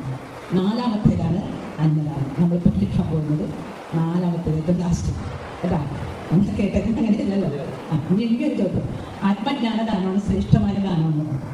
അത് നമുക്ക് എടുക്കുന്നത് ആരാ തന്നിരിക്കുന്നത്? ചോദ്യം ഉണ്ടെങ്കിൽ ഉത്തരം ഉണ്ടാവുള്ളൂ. ഉത്തരം അറിഞ്ഞാലേ നമ്മുടെ ജീവിതത്തിൽ ഒരിക്കലും മറക്കാതെ. ഇനി നിങ്ങളൊരിക്കലും മറക്കില്ല. ഞാൻ ഇതിൻ്റെ ചോദ്യം ചോദിച്ചുകൊണ്ട് അതിനുത്തരം. ഈ ശ്രേഷ്ഠമായ ദാനം എന്ന് പറഞ്ഞാൽ ആത്മജ്ഞാനദാനം. അത് നമുക്ക് എവിടെ നിന്നാണ് കിട്ടുന്നത്? ആരാ തന്നിരിക്കുന്നത്? ആരാ തന്നിരിക്കണമെങ്കിൽ ആത്മജ്ഞാനം. അന്നദാനം അമ്പലത്തിൽ നമുക്ക് തരാം അല്ലേ? എന്നിട്ട് തരാനൊരുണ്ട്. ഈ ആത്മജ്ഞാനദാനം എവിടെ നിന്ന് കിട്ടുന്നത്? നമുക്ക് ഒറ്റമാക്കി പറയാലോ. ശ്രീനാരായണ ഗുരുദേവൻ ഈ ലോകത്തിന് ദാനമായി തന്നിരിക്കുന്നതാണ്. ഗുരുവിൻ്റെ സന്ദേശങ്ങളും കൃതികളും എല്ലാം ഈ ലോകത്തെ ജനങ്ങൾക്ക് ദാനമായി തന്നിരിക്കുന്നതാണ്. അതെവിടെ സ്വീകരിക്കേണ്ടത്? വയലാണോ? ആണോ സ്വീകരിക്കേണ്ടത്? അല്ല. നമ്മുടെ ബുദ്ധിയിലെ ഈ അറിവിനെ തിരിച്ചറിഞ്ഞുകൊണ്ട് ജീവിക്കുമ്പോഴാണ് ആ ജീവിതമാണ് ജീവിതദാനമാകുന്നത്. അല്ലേ? നിങ്ങൾക്ക് തോന്നുന്നില്ലേ? അപ്പൊ ഈ ശ്രേഷ്ഠമായ ദാനം ഭഗവാൻ ശ്രീനാരായണ ഗുരുദേവൻ ലോകത്തിന് തന്നിരിക്കുന്നതാണ്. ഈ മനുഷ്യർക്ക് ദാനമായി തന്നിരിക്കുന്നത്. അത് സ്വീകരിക്കാൻ ഒരു ക്ഷേത്രത്തിലും ഇങ്ങനെയുള്ള ദാനം വിളമ്പുമ്പോൾ ആരെങ്കിലും ഉണ്ടാവും? ശ്രേഷ്ഠമായ ആത്മജ്ഞാന ദാനം നമ്മൾ വിളമ്പുമ്പോൾ അത് സ്വീകരിക്കാൻ ആരെങ്കിലുമൊക്കെ ഉണ്ടാവും? 10-25 പേരുടെ ഒന്ന് മുന്നിലിരുന്ന അതാണ് എവിടേക്ക് എടുക്കണല്ലേ, നമ്മുടെ ബുദ്ധിയിലേക്ക് എടുക്കാൻ ആരെങ്കിലും ഉണ്ടോ ഇന്ന ലോകത്ത്? അങ്ങനെ എടുത്തിരുന്നെങ്കിൽ ഈ ലോകവും മനുഷ്യരുടെ ജീവിതവും ഇങ്ങനെയൊക്കെ ആകുമായിരുന്നു. ഇത്രയും ആസ്പത്രികൾ ഉണ്ടാവുമായിരുന്നു, ഇത്രയും പ്രശ്നങ്ങൾ ഉണ്ടാവുമായിരുന്നു ഈ ദാനം സ്വീകരിച്ചിരുന്നെങ്കിൽ, അല്ലേ? നിങ്ങളൊന്ന് ചിന്തിച്ചു നോക്ക്. നമ്മൾ സ്വീകരിക്കുന്ന ദാനം വയറുവശക്കുമ്പോൾ ചോറ് എന്താണ് പ്രസാദം? നല്ല പ്രസാദം എന്ന് പറഞ്ഞു. ഈശ്വര പ്രസാദം എന്ന് പറഞ്ഞാൽ നമ്മുടെ ബുദ്ധിയിൽ തിരിച്ചറിവ് തെളിയുന്നത്, തെളിയിക്കുന്ന പദം, അതാണ് ഈശ്വര അനുഗ്രഹം എന്ന് പറയുന്നത്. അത് തെളിഞ്ഞാൽ പിന്നെ വല്ലതും വേറെ തെളിയണോ? അവന്റെ ജീവിതം തെളിഞ്ഞില്ലേ, അല്ലേ? ഒരു നേരത്തെ ചോറ് കൊടുത്തോണ്ട് തെളിയോ? അപ്പൊ നമ്മൾ മരുന്ന് വിശക്കുന്നുണ്ടെങ്കിൽ ചോറ് കൊടുത്തിട്ട് ഇരുത്തി അറിവ് പറഞ്ഞു കൊടുക്കുക. വിശപ്പ് തീർത്തിട്ട്, വിശപ്പെന്ന് പറഞ്ഞാൽ നമ്മൾ ഓതിയിട്ട് വേദം ഓതിയിട്ട് കാര്യമില്ല, പക്ഷെ അവന്റെ വിശപ്പ് തീർത്തിട്ട് ഇത് പറഞ്ഞു കൊടുക്കാം. ഇതറിഞ്ഞാൽ ജീവിതമാകുന്ന വിശപ്പുണ്ട്, മനസ്സിന്റെ ഒരു അന്വേഷണം, സുഖത്തിന്റെ അന്വേഷണം, അല്ലെ? ആന്തരികമായ ഒരു നെട്ടോട്ടം, ടെൻഷൻ, പ്രശ്നങ്ങൾ. ഈ ആത്മജ്ഞാനദാനം സ്വീകരിച്ചാൽ ജീവിതത്തിന്റെ വിശപ്പ് കിട്ടും. പിന്നെ അവൻ എവിടെ ഓടില്ല, നിൽക്കുന്നിടത്ത് നിൽക്കും, യാതൊരു പ്രശ്നങ്ങളും ഉണ്ടാക്കില്ല. സ്വന്തം ജീവിതം തന്നെ നേരെയാക്കും. വരുന്ന പ്രശ്നങ്ങളെ ഈ അറിവിന്റെ തലത്തിൽ വിലയിരുത്തി അതിൽ ശരിയെ സ്വീകരിച്ച് തെറ്റിനെ തള്ളിക്കളയും, അല്ലെ? തെറ്റിനെ തള്ളിക്കളഞ്ഞ് ശരിയെ സ്വീകരിച്ചാലേ നമ്മൾ നേരാൻ വഴി നടക്കുള്ളൂ. ഈ നേരാൻ വഴിയല്ലേ ആത്മജ്ഞാനത്തിൽ കൂടെ നമുക്ക് തന്നിരിക്കണേ. പല പല വാക്കുകളിൽ കൂടി പറഞ്ഞാൽ ഒറ്റ കാര്യം പറയും. പിന്നെ ഗുരുവിന്റെ ഇനി രണ്ടാമത്തെ ജ്ഞാനദാനം എന്ന് പറയുന്നത് ഐഹിക ജ്ഞാനദാനം. നമ്മൾ ബ്രഹ്മവിദ്യാ പഞ്ചകത്തിൽ പറഞ്ഞിട്ട് 2 ചോദ്യം ചോദിക്കാനാണ് പറഞ്ഞിരിക്കണേ, അല്ലേ? എന്താ 2 ചോദ്യം? ബ്രഹ്മവിദ്യാ പഞ്ചകത്തിൽ ആദ്യമേ പറഞ്ഞിട്ടുണ്ട് 2 ചോദ്യമേ നമ്മൾ ചോദിക്കാവൂ. ഒരു ഗുരുവിനെ കണ്ടുപിടിച്ച് ആ ഗുരുവിന്റെ മുമ്പിൽ ചെന്ന് ചോദിക്കാനുള്ള 2 ചോദ്യം പറഞ്ഞിട്ടുണ്ട്. എന്താ ചോദ്യം? ഗുരുദേവ കൃതികളൊക്കെ പഠിക്കണേലേ. ഞാൻ ഒരു കാര്യം പറയട്ടെ, കാണാപ്പാടം തത്തമ്മെ പൂച്ച എന്ന് പറഞ്ഞ് പഠിക്കരുത് ഒരിക്കലും. അറിവിനെ സ്വജീവിതത്തിലെ അനുഭവ തലത്തിൽ കൊണ്ടുവന്ന് മനസ്സിലാക്കണം, അറിയാം. അല്ലാണ്ട് കാണാപ്പാടം പഠിച്ച ഒരു രക്ഷയില്ല ആത്മജ്ഞാനദാനം. അറിവിനെ സ്വന്തം ജീവിതത്തിൽ അനുഭവിച്ചുകൊണ്ട് അറിയണം, പിന്നെ അത് മറക്കില്ല നമ്മൾ. അല്ലെങ്കിൽ ബൈഹാർട്ട് എല്ലാവരെയും ബൈഹാർട്ട് പഠിച്ചു. എനിക്ക് എല്ലാ കുട്ടികളുടെയും വരികളല്ല. നമ്മുടെ ഗുരുദേവൻ മാസികയിലെ ഓങ്കാറില്ലേ, ഈ ആൾക്കാർ ലേഖനം കൊടുക്കും. ലേഖനം കൊടുക്കുമ്പോൾ ചില സ്ഥലത്ത് ഗുരുദേവ കൃതികളിൽ നിന്ന് 4 വരിക്ക് കോട്ട് ചെയ്ത് കൊടുക്കുമല്ലോ, ഇന്ന കൃതി. അപ്പൊ അവര് ലേഖനം കൊടുക്കുന്നവർ ഇന്ന കൃതിയിൽ നിന്ന് എഴുതില്ല. അപ്പൊ ഓങ്കാറപ്പം എന്നെ വിളിക്കും, ഈ വരി ഏത് കൃതിയിലെ വീടിന് ചോദിക്കും. അപ്പൊ ഞാൻ അപ്പം തന്നെ പറഞ്ഞു കൊടുക്കും. അതെനിക്ക് എൻ്റെ ഉള്ളിൽ ഗുരുദേവ കൃതികൾ ഉള്ളത് കൊണ്ടാണ് ആ വരി ഏത് കൃതിയിലാണ്. അതുപോലെ നമ്മളത് മനസ്സിലാക്കിയിട്ട് അതിന്റെ ആന്തരിക തലം, അതിൽ പറയുന്ന ഒരു തലമുണ്ട്, അറിവിന്റെ തലം. ആ തലമാണ് നമ്മൾ എപ്പോഴും നമ്മുടെ ജീവിതത്തിൽ ഊണിലും ഉറക്കത്തിലും എല്ലായ്പ്പോഴും ചിന്തിക്കുമാറാകണമേ, അല്ലേ? ഏത്? നാം ശരീരമല്ല, അറിവാകുന്നു. ശരീരം ഉണ്ടാകുന്നതിന് മുൻപിലും അറിവായ നാം ഉണ്ടായിരുന്നു എന്നുള്ള ആ ഒരു പരമസത്യം എപ്പോഴും ചിന്തിക്കണം. എപ്പോഴും ഊണിലും ഉറക്കത്തിലും എല്ലായ്പ്പോഴും ചിന്തിക്കും. അപ്പൊ ഞാൻ പറഞ്ഞത് ഞാൻ പറഞ്ഞിട്ടില്ല. 2 ചോദ്യം. ഏതാ 2 ചോദ്യം? അല്ല, ആ ആദ്യത്തെ ഒറ്റ ശ്ലോകത്തിൽ പറയുന്നത് ഒരു ഗുരുവിനെ കണ്ടെത്തിയിട്ട് ആ ഗുരുവിനോട് നമ്മൾ 2 ചോദ്യമാണ് ചോദിക്കേണ്ടത്. എന്താ 2 ചോദ്യം? അപ്പൊ ആ 2 ചോദ്യത്തിന്റെ ഉത്തരവോട് പിന്നെ അടുത്ത മന്ത്രം പറയും. എന്താ 2 ചോദ്യം? പഠിച്ചിട്ടുണ്ടോ? നിങ്ങൾ പഠിച്ചിട്ടുണ്ടോ ആ കൃതി? സത്യം പറയും, പഠിച്ചിട്ടുണ്ടോ? ഇല്ല. അപ്പൊ പിന്നെ നിങ്ങൾക്ക് അറിയില്ല. അപ്പൊ ഞാൻ ചോദിച്ചിട്ട് കാര്യം ഞാൻ പറയാം. അല്ല അല്ലാത്ത ആദ്യം പറയണ ഞാൻ ആര്? അല്ല, കേൾക്കുന്നില്ലേ നിങ്ങൾ? ഞാൻ ആര് എന്നുള്ള ചോദ്യം. പിന്നെയോ ഈ ലോകം ഇവിടെ നിന്ന് ഉണ്ടായി. ഈ 2 ചോദ്യത്തിന്റെ ഉത്തരമാണ് ഈ ലോകത്തുള്ള ആധ്യാത്മിക ഗ്രന്ഥങ്ങളുടെ ഉള്ളടക്കം. വെറും ഒറ്റ ഉത്തരവില്ല ഈ 2 ചോദ്യത്തില്ല. ഞാൻ ആര്? Question mark. അടുത്ത ചോദ്യം, ഈ ലോകം എവിടെ നിന്ന് ഉണ്ടായി? Question mark. ഈ 2 ചോദ്യത്തിന്റെ ഉത്തരം നമ്മൾ അറിഞ്ഞ ആളാണ് നമ്മൾ ശരിയായ ഗുരുദേവന്റെ ഭക്തരാകുന്നതും പഠിതാക്കളാകുന്നതും എല്ലാം ആകുന്നത്. ഇതറിയാത്തോടത്തോളം കാലം നമ്മൾ ഗുരുദേവനെ പഠിച്ചിട്ടില്ല, അറിഞ്ഞിട്ടില്ല, നമ്മുടെ ജീവിതവും നേരെയല്ല. അപ്പൊ ഞാൻ പറഞ്ഞു വന്ന 2ാമത്തെ ചോദ്യം എന്താണ്? ഐഹിക ജ്ഞാനദാനമല്ലേ? ആദ്യത്തെ ചോദ്യം ഞാൻ ആര്? അതെ, ആ ചോദ്യത്തിന്റെ ഉത്തരം എവിടെ നിന്ന് കിട്ടും? ആത്മജ്ഞാനദാനത്തിൽ നിന്ന് കിട്ടും, അല്ലേ? ആത്മജ്ഞാനദാനം എന്ന് പറഞ്ഞാൽ എന്താ? ആത്മാവിനെ കുറിച്ച് അറിയുന്ന അറിവ്. അധ്യാത്മികം എന്ന് പറയുന്നത് ആത്മാവിനെ അധിഷ്ഠാനമാക്കിയത് അധ്യാത്മം. മനസ്സിലായോ? ഒരു വാക്കിന്റെ അർത്ഥതലം. 2ാമത്തത് ഐഹിക ജ്ഞാനം. ഈ ലോകം എവിടെ നിന്ന് ഉണ്ടാക്കി, അല്ലേ? അപ്പോൾ ആത്മജ്ഞാനം ദാനം, ഐഹിക ജ്ഞാനദാനം. ഞാൻ ആരെയും തിരിച്ചറിയുകയും ഈ ലോക പ്രപഞ്ചത്തിന്റെ നിലനിൽപ്പിനെ കുറിച്ച് തിരിച്ചറിയുകയും ചെയ്യുമ്പോൾ 3ാമത്തെ ദാനം എന്താണ്? ജീവിത ദാനം, അല്ലേ? അതാണ് അവനവൻ ആത്മസുഖത്തിന് ആദരിക്കുന്നവ അവരെന്ന് സുഖത്തിനായി വരണം. അതിന്റെ തൊട്ട് മുൻപിൽ 2 വരി ജ്ഞാനകാണ്ഡം. ശരിക്കും ജ്ഞാനദർശനം ആ 2 വരിയിലാണ്. അവൻ ഇവൻ എന്ന് അറിയുന്നത് ഒക്കെ വെറുതെ എഴുതിപ്പോയിട്ട് കാര്യമില്ല, ഒക്കെ ഓർത്താൽ അതാണ് നമ്മളുടെ ജോലി. ഓർത്താൽ അവനിൽ ആദിമമായ ഓരോ വാക്കുകളും എടുത്ത് തന്നെ ചൊല്ലി അറിയണം. ഒരു ഒരു എഴുതി വെച്ചിരിക്കുന്നത്. ആ ഒരു 2 വരിയുടെ ആ തലത്തിലേക്ക് നമ്മുടെ ചിന്ത ഉണർന്നു കഴിയുമ്പോഴാണ് അടുത്ത കർമ്മകാണ്ഡം 2 വരികൾ. മനസ്സിലായോ? അതാണ് ആത്മജ്ഞാനദാനം, ഐഹിക ജ്ഞാനദാനം, ജീവിതദാനം. പിന്നെ 3ാമത് നമ്മുടെ വിശപ്പിന് നമ്മൾ ആര് വന്നാലും ഭക്ഷണം കൊടുക്കണം. അല്ലാത്ര പ്രാധാന്യമല്ല ശരിയായ വേദാന്തത്തിൽ പറഞ്ഞിരിക്കുന്നത്. 4ാമത്തതാണ് അന്നദാനം. ഇപ്പം നമ്മളെല്ലാവരും ഇവിടെ എത്രയോ ആൾക്കാർ എല്ലാം ശരി, എത്രയോ എൻ്റെ ഒരു ഓർമ്മ വെച്ച് ഇവിടെ അന്നദാനം നടന്നുകൊണ്ടിരിക്കുന്നു. എല്ലാം ശരിയായിട്ട് എത്രയോ ആൾക്കാർ വന്ന് കഴിക്കും. കൂടാതെ സപ്താഹമൊക്കെ നടക്കും. ഞാനിതിൻ്റെ ബാക്കിൽ ഇരുന്ന് ഇങ്ങനെ കുറേ ആൾക്കാരൊക്കെ വന്നിരുന്ന് കഴിക്കുമ്പോഴും ഇവിടെ ഇപ്പം എല്ലാ അമ്പലത്തിലും നിരത്തിൽ ഉത്സവം വരും. എല്ലായിടത്തും പോയി എല്ലാ ദിവസവും കഴിക്കും. അപ്പം ഞാൻ പോകാറില്ല കേട്ടോ. ഞാൻ ഇവിടെ തന്നെ വന്ന് കഴിക്കാറുള്ളൂ. വേറെ അമ്പലത്തിൽ പോയി തൊഴും ഭക്ഷണം കഴിക്കാറില്ല. ഞാൻ മനസ്സിലാക്കിയ പ്രസാദം അന്നവസ്ത്ര ആദി മുട്ടാതെ തന്നു രക്ഷിച്ച് ഞങ്ങളെ ധന്യരാക്കുന്ന നീ ഒന്ന് തന്നെ തമ്പുരാൻ. നമ്മൾ എന്ത് കഴിക്കുന്നുണ്ടെങ്കിൽ അത് ഈശ്വരപ്രസാദമായിട്ടാണ് നമുക്ക് ഭഗവാൻ തന്നിരിക്കുന്നത്. അതറിയാതെ ഇത്രയും ദിനങ്ങളിൽ ഞാൻ ഒത്തിരി അമ്പലങ്ങളിൽ നടന്ന് സപ്താഹങ്ങളിൽ നടന്ന് ചോറുന്നത് ഈ മനുഷ്യർ നന്നാകുന്നുണ്ടോ? അപ്പം എന്താണ് പ്രസാദം എന്നുകൊണ്ട് എന്താണെന്ന് അറിയില്ല ആൾക്കാർക്ക്. ഈശ്വരപ്രസാദം എന്ന് പറയുന്നത് ബുദ്ധിയിൽ തിരിച്ചറിവ്. അത് ആർക്കും തരാൻ പറ്റില്ല, ഭഗവാൻ മാത്രമേ തെളിയിച്ച് തരാൻ പറ്റൂ. എൻ്റെ ബുദ്ധിയെ തെളിയിച്ച് നല്ല വഴിയെ കൊണ്ടുപോകുന്നു. അത് വേറെ ഒരാളോടും പറഞ്ഞിട്ട് കാര്യമില്ല, ഭഗവാനോട് മാത്രം പ്രാർത്ഥിക്കുമ്പോൾ അതിനെ നമ്മുടെ അന്ധകരണം അകം പാകമാകണം. പുറം ഭാഗമാകലല്ല, പുറത്തൊടുത്തൊരുങ്ങി നടന്നിട്ട് ഒരു കാര്യമില്ല. അകം ഭാഗമാകുമ്പോൾ അകത്തിരിക്കുന്ന ആളുകൾ അറിഞ്ഞിരിക്കുന്നതിന് ഇവനൊക്കെ ശരിയായി ഇവന്റെ കൃഷിസ്ഥലത്തെ വിത്ത് പാകി കൊടുക്കണം എന്ന് പറഞ്ഞ് നമുക്ക് അവിടെ വിത്ത് പാകി തരണം. അവിടെ നിന്നാണ് പിന്നെ നമ്മൾ ഉള്ളിൽ നിന്നാണ് പുറത്തേക്ക് ഈ അറിവ് ഒഴുകുന്നത്. അതെപ്പോഴും നമ്മുടെ ബുദ്ധിയിൽ ഉണ്ടാകും, ഒരിക്കലും മറന്നു പോകില്ല. അത് ഭഗവാൻ തന്നെ തെളിയിച്ച് തരുന്നതാണ് ഈശ്വരപ്രസാദം. ആ ഈശ്വരപ്രസാദം ഒറ്റ വാക്കിലെ പറഞ്ഞാൽ നിങ്ങൾക്ക് വിശക്കല്ല, എനിക്ക് വിശപ്പിക്കട്ടോ. ഈശ്വര അനുഗ്രഹമാണ് വേണ്ടത്. അതിനെന്ത് വേണ്ടത്? ഭക്തി അല്ലേ? എല്ലാത്തിൻ്റെയും ഒന്നാമത്തെ തലം ഭക്തിയാണ്, ഈശ്വര ഭക്തിയാണ് നമുക്ക് വേണ്ടത്. അതിന് ആചാര അനുഷ്ഠാനങ്ങൾ കൂടിയേ തീരുള്ളൂ. മാർഗത്തിൽ കൂടി വന്നിട്ടാണ് ലക്ഷ്യത്തിലേക്ക് എത്തുന്നത്. ലക്ഷ്യം ഈശ്വരനിലേക്ക് എത്തിച്ചേരാനുള്ളതാണ് അല്ലേ? അപ്പോൾ ആ ഈശ്വരനിലേക്ക് എത്തിച്ചേരണമെങ്കിൽ നമുക്ക് ഭഗവാൻ തന്നെ ക്ഷേത്രങ്ങളൊക്കെ പ്രതിഷ്ഠിച്ചിട്ടുണ്ട് അല്ലേ? കേരളത്തിൽ അങ്ങോളം ഇങ്ങോളം നടന്ന് പ്രതിഷ്ഠിച്ചിട്ടുണ്ട്. അപ്പോൾ ഈശ്വര ഭക്തി ഉണ്ടായി കഴിയുമ്പോൾ ആ ഭക്തിയുടെ തലമുണ്ട്, ബാഹ്യമായ ഭക്തിയല്ല. ഭക്തിയുടെ ആത്മാനുസന്ധാനം എന്നാണ് ഗുരുദേവൻ പറഞ്ഞിരിക്കുന്നത് അല്ലേ? ആ ആത്മാവിന്റെ സ്വരൂപത്തെ തിരിച്ചറിയുന്നതാണ് ഭക്തി. ആ ഒരു തലത്തിലേക്ക് എത്തുമ്പോഴാണ് ഈശ്വരപ്രസാദം വരുന്നത്. അതായത് ബുദ്ധിയിൽ വിവേകമാണ് ഉണ്ടാകുന്നത്. വിദ്യയല്ല, വിദ്യാഭ്യാസമല്ല, വിവേകം ഉണ്ടാകുമ്പോൾ അവൻ തിരിച്ചറിയുന്നു അവൻ ആരെന്നും ഈ ലോകം എന്താണെന്നും ലോകത്തിലെ സർവ്വ ജീവജാലങ്ങളും എവിടെ നിന്നുണ്ടായി എവിടെ നിലനിൽക്കുന്ന എവിടേക്ക് പോകുന്നു എന്നുള്ള ആ ഒരു അവസ്ഥയിലേക്ക് ആ വിവേകത്തിലൂടെ തിരിച്ചെത്തുന്നു. അങ്ങനെ വിവേകം ഉണ്ടാകുമ്പോൾ അവൻ്റെ മനസ്സ് അടങ്ങുന്നു. മനസ്സും ബുദ്ധിയും ഒക്കെ അടങ്ങി അവൻ്റെ കർമ്മം, ഞാൻ ചുരുക്കിയൊക്കെ പറയണം, പടിപടിയായി പറയേണ്ട കാര്യങ്ങൾ, കർമ്മം നേരെയാകുന്നു. അങ്ങനെ കർമ്മപാശം പിന്നീട് ഉണ്ടാകാതെ എല്ലാ കെട്ടുകളും അഴിഞ്ഞ് മനസ്സിനെ ശരിയായ തലത്തിലേക്ക് എത്തിക്കാൻ സാധിക്കും. ഞാൻ നിർത്താട്ടോ, ഞാൻ പറയാൻ ഗുരുവിന്റെ വാക്ക് പറഞ്ഞത്, ജനം ഇത് കണ്ടു തെളിഞ്ഞാൽ ജനിമൃതി കൈവിട്ടിരിക്കും അന്നിരവിൽ മനതളി ഒന്ന് തളർന്നാൽ. വാക്ക് നിങ്ങൾ ശ്രദ്ധിച്ചേ, മനതളി ഒന്ന് തളർന്നാൽ അനവരതം സൗഖ്യം അന്ന് തന്നെ വരും. ഇതാരാ പറഞ്ഞേ? ആരാ പറഞ്ഞ? ഞാൻ പാടി മാത്രമുള്ള ഒരു ശ്ലോകം എന്റെ മനസ്സിലേക്ക് കിടക്കണോണ്ട് എപ്പോഴും ഞാൻ ലാസ്റ്റ് കൊണ്ട് നിർത്തുന്നത് ഇതിലാണ്. ആരാ ഇത് പറഞ്ഞേക്കണേ വഴി? നിങ്ങൾക്ക് എന്താ പറയാൻ മടി? എന്താ? ശ്രീനാരായണ ഗുരുദേവന്റെ കൃതിയിലുള്ള ഒരു ശ്ലോകമുണ്ട്. ഏത് കൃതിയെന്നറിയോ? ശിവസ്തോത്ര കൃതിയിലല്ലതാ ഗുരു എഴുതിക്കുന്ന ഒരു വാക്കാണ്. എവിടെയും നമ്മൾ ഓർക്കണം. ജനം ഇത് കണ്ട് തെളിയണം എന്ന് ആലോചിച്ചൊക്കെ ഗുരു പറഞ്ഞ ജനം എന്നൊക്കെ ലോകത്തെ ജനങ്ങളെ ഈ പറയണേ. ജനം ഇത് കണ്ട് തെളിഞ്ഞാൽ എന്താ സംഭവിക്കണേ? ജനിമൃതി. പിന്നെ അവൻ ആ മോക്ഷാവസ്ഥയിലേക്ക് എന്നിട്ട് ജനിക്കുന്നില്ല, മരിക്കുന്നില്ല. അതാണ് മോക്ഷം. ഇത് തെളിയുമ്പോൾ ജനിമൃതി കൈവിട്ടിരിക്കും.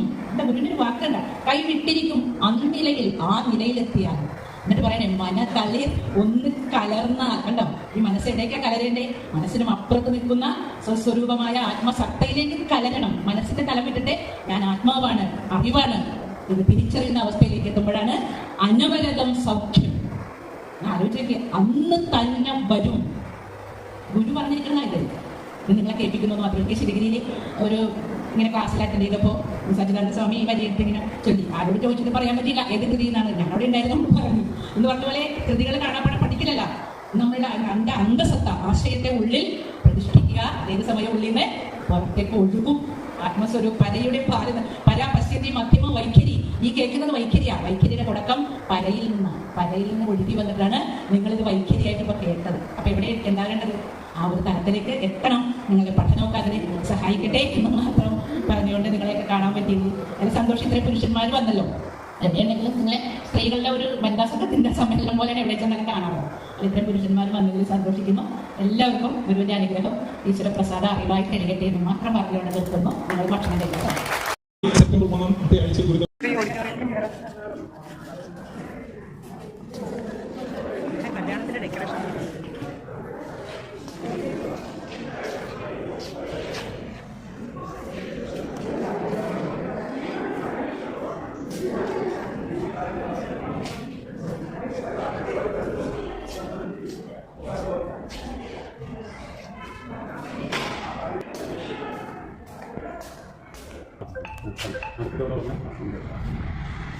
അറ്റത്ത് പ്രശ്നം സൗദമുണ്ട്.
അന്തർദേശീയ തീർത്ഥാടന കേന്ദ്രമായ നാഗമ്പടം മഹാദേവ ക്ഷേത്രത്തിലെ തെന്മാവൻ ചൂട്ടിൽ നിന്ന് ആരംഭിച്ച നമ്മുടെ ഈ പുണ്യം ഗുരുപദം എന്ന പരിപാടി, ഈ ആത്മീയ മാനസിക ഉല്ലാസ തീർത്ഥാടന യാത്ര അല്ലെ പഠനയാത്ര.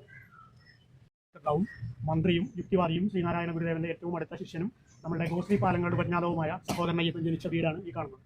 അദ്ദേഹം 1889 ആഗസ്റ്റ് 22 ജനിക്കുന്നത്. അദ്ദേഹം ഇളയപുത്രനായിട്ട് 9ാമത്തെ മകൻ സഹോദരൻ അയ്യപ്പനടക്കം 9 മക്കൾ ജനിച്ചു വളർന്ന വീടാണത്. പാരമ്പര്യമായിട്ട് ഇവർ വൈദ്യന്മാരായിരുന്നു. വൈദ്യന്മാരെന്ന് പറയുന്ന പേര് കേട്ട പകൽപ്പരായിട്ടുള്ള വൈദ്യന്മാർ. കുമ്പളത്തുപറമ്പിൽ വീട് എന്ന് പറഞ്ഞാൽ ഓൾ കേരള അറിയപ്പെടുന്ന വീടാണ്. ഇത് അദ്ദേഹത്തിന്റെ അമ്മ വീടാണ്. അന്ന് മരുമക്കത്തായം ഉണ്ടായിരുന്നു. നമ്മുടെയൊക്കെ വീടുകളിൽ തറവാട്ടുകളിലും നായർ ഭവനങ്ങളിലും മരുമക്കത്തായ വ്യവസ്ഥ അനുസരിച്ചിട്ട് അമ്മ വീടാണ്. ഇവിടെയാണ് അദ്ദേഹം ജനിച്ചു വളർന്നതും പഠിച്ചതുമൊക്കെ.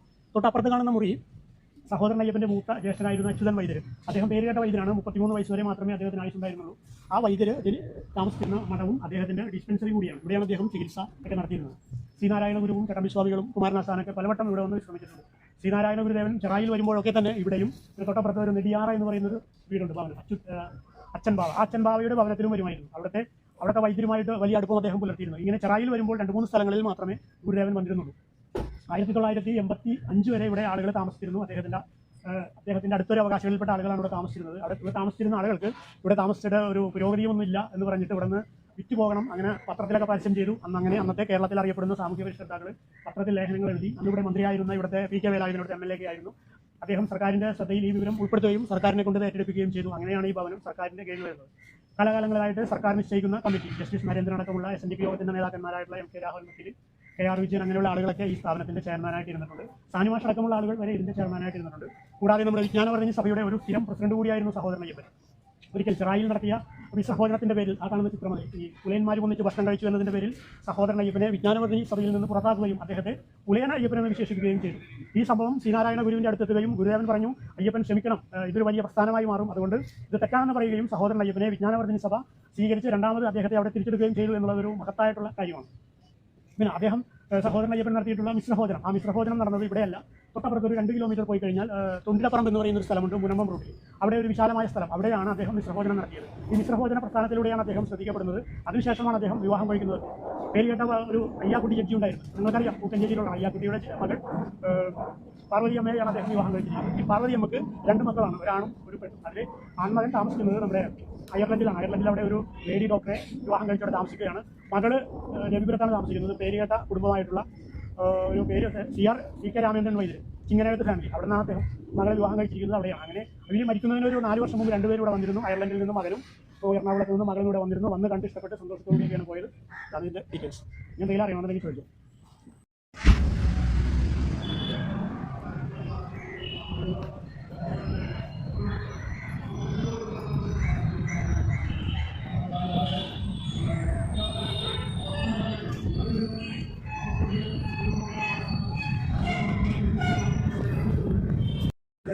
സഭയിലെങ്കിലും ചുരുക്കമായ വിവരങ്ങൾ നിങ്ങൾ അറിയിക്കേണ്ടതുണ്ടല്ലോ. അത് ഈ സഭയുടെ സെക്രട്ടറി ആയിട്ടുള്ള ഷെല്ലി സാറ് ഇവിടെ എത്തിയിട്ടുണ്ട്. അതുപോലെ അതിന് ഈ വിജ്ഞാനാവധി സഭയുടെ മാനേജറായിട്ടുള്ള ദേവസ്വം മാനേജറായിട്ടുള്ള രാജൻ സാർ ഇവിടെ എത്തിയിട്ടുണ്ട്. ഇവരൊക്കെ പതിവായിട്ട് നമ്മളോട് വരുമ്പോൾ നമുക്ക് വേണ്ടുന്ന എല്ലാ സൗകര്യങ്ങളും ചെയ്തു തരുന്നവരാണ്. അപ്പോൾ ഇതിന് മേൽശാന്തി രാമചന്ദ്രൻ ശാന്തി ഉണ്ട്, അദ്ദേഹം പൂജയിലാണ്. അദ്ദേഹം അല്പം കഴിയുമ്പോൾ ഇവിടെ എത്തും, നമ്മളോട് സംസാരിക്കും. അത് കഴിഞ്ഞിട്ട് നമുക്ക് ദീപാരാധന തൊഴുത് ദീപാരാധനയ്ക്ക് ശേഷം അത്താഴം നല്ല സമൃദ്ധമായിട്ടുള്ള ആഹാരമുണ്ട്. അത് കഴിച്ചിട്ട് നമ്മൾ വളരെ വേഗം മടങ്ങണം. ഇവിടുത്തെ കാഞ്ഞിരപ്പള്ളിയിൽ നിന്ന് മുൻകുന്നത്ത് നമുക്ക് വന്നിരിക്കുന്ന ആളുകളുണ്ട്. അവർക്ക് വേഗം മടങ്ങണമെന്ന് ഞാൻ പ്രത്യേകം പറഞ്ഞതുകൊണ്ടാണ് അവർ നേരത്തെ തന്നെ ഇവിടെ വന്ന് ശരി സാറും നായ സാറും ഒക്കെ ഈ സത്സംഗത്തിന് വേണ്ടി പെട്ടെന്ന് തയ്യാറായത്. അപ്പോൾ അതുകൊണ്ട് ഞാൻ വിഷയത്തിലേക്ക് പെട്ടെന്ന് കിടക്കുകയാണ്. ഈ ക്ഷേത്രവുമായി ബന്ധപ്പെട്ട് കുറേ നാളുകളായി നമ്മളിവിടെ വന്ന് പോകുന്നു. കഴിഞ്ഞ വർഷം ഈ ക്ഷേത്രത്തിൻ്റെ ഭരണാധികാരികളെല്ലാം കൂടി ചേർന്ന് നമ്മുടെ പഠന കേന്ദ്രത്തിൻ്റെ നടത്തിപ്പുമായി ബന്ധപ്പെട്ട് കർമ്മശ്രേഷ്ഠ എന്ന് പറഞ്ഞൊരു സമ്മാനമൊക്കെ എനിക്ക് തന്നു. വലിയ സന്തോഷവും ചാരിതാർത്ഥ്യമുണ്ട്. അതെനിക്ക് തന്നത് കവിയായിട്ടുള്ള വയലാർ ശരത്ചന്ദ്രവർമ്മ സാറാണ്. അതൊക്കെ ഒരു വലിയ അനുഗ്രഹമായിട്ട് ഞാൻ കാണുകയാണ്. ഈ പുണ്യഭൂമിയിൽ വന്ന് ഇവിടെയൊക്കെ ആ മനസ്സിൽ ഇടം പറ്റാൻ പറ്റുക എന്നുള്ളത് ഒരു വലിയ കാര്യം തന്നെയാണ്.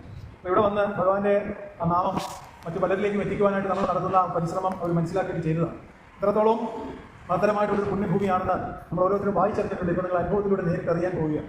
ഈ സഭയെക്കുറിച്ചുള്ള ചെറിയ വിവരങ്ങൾ, ചുരുക്കമായ ലഘുവായ വിവരങ്ങൾ നിങ്ങളോട് അറിയിക്കുന്നതിനായിട്ട് ഏറെ ബഹുമാനത്തോടെ വിജ്ഞാനവർദ്ധിനി സഭയുടെ സെക്രട്ടറി കൂടിയായിട്ടുള്ള ഷെല്ലി സാറിനെ വളരെ സ്നേഹപൂർവ്വം ഇരിക്കുകയാണ്.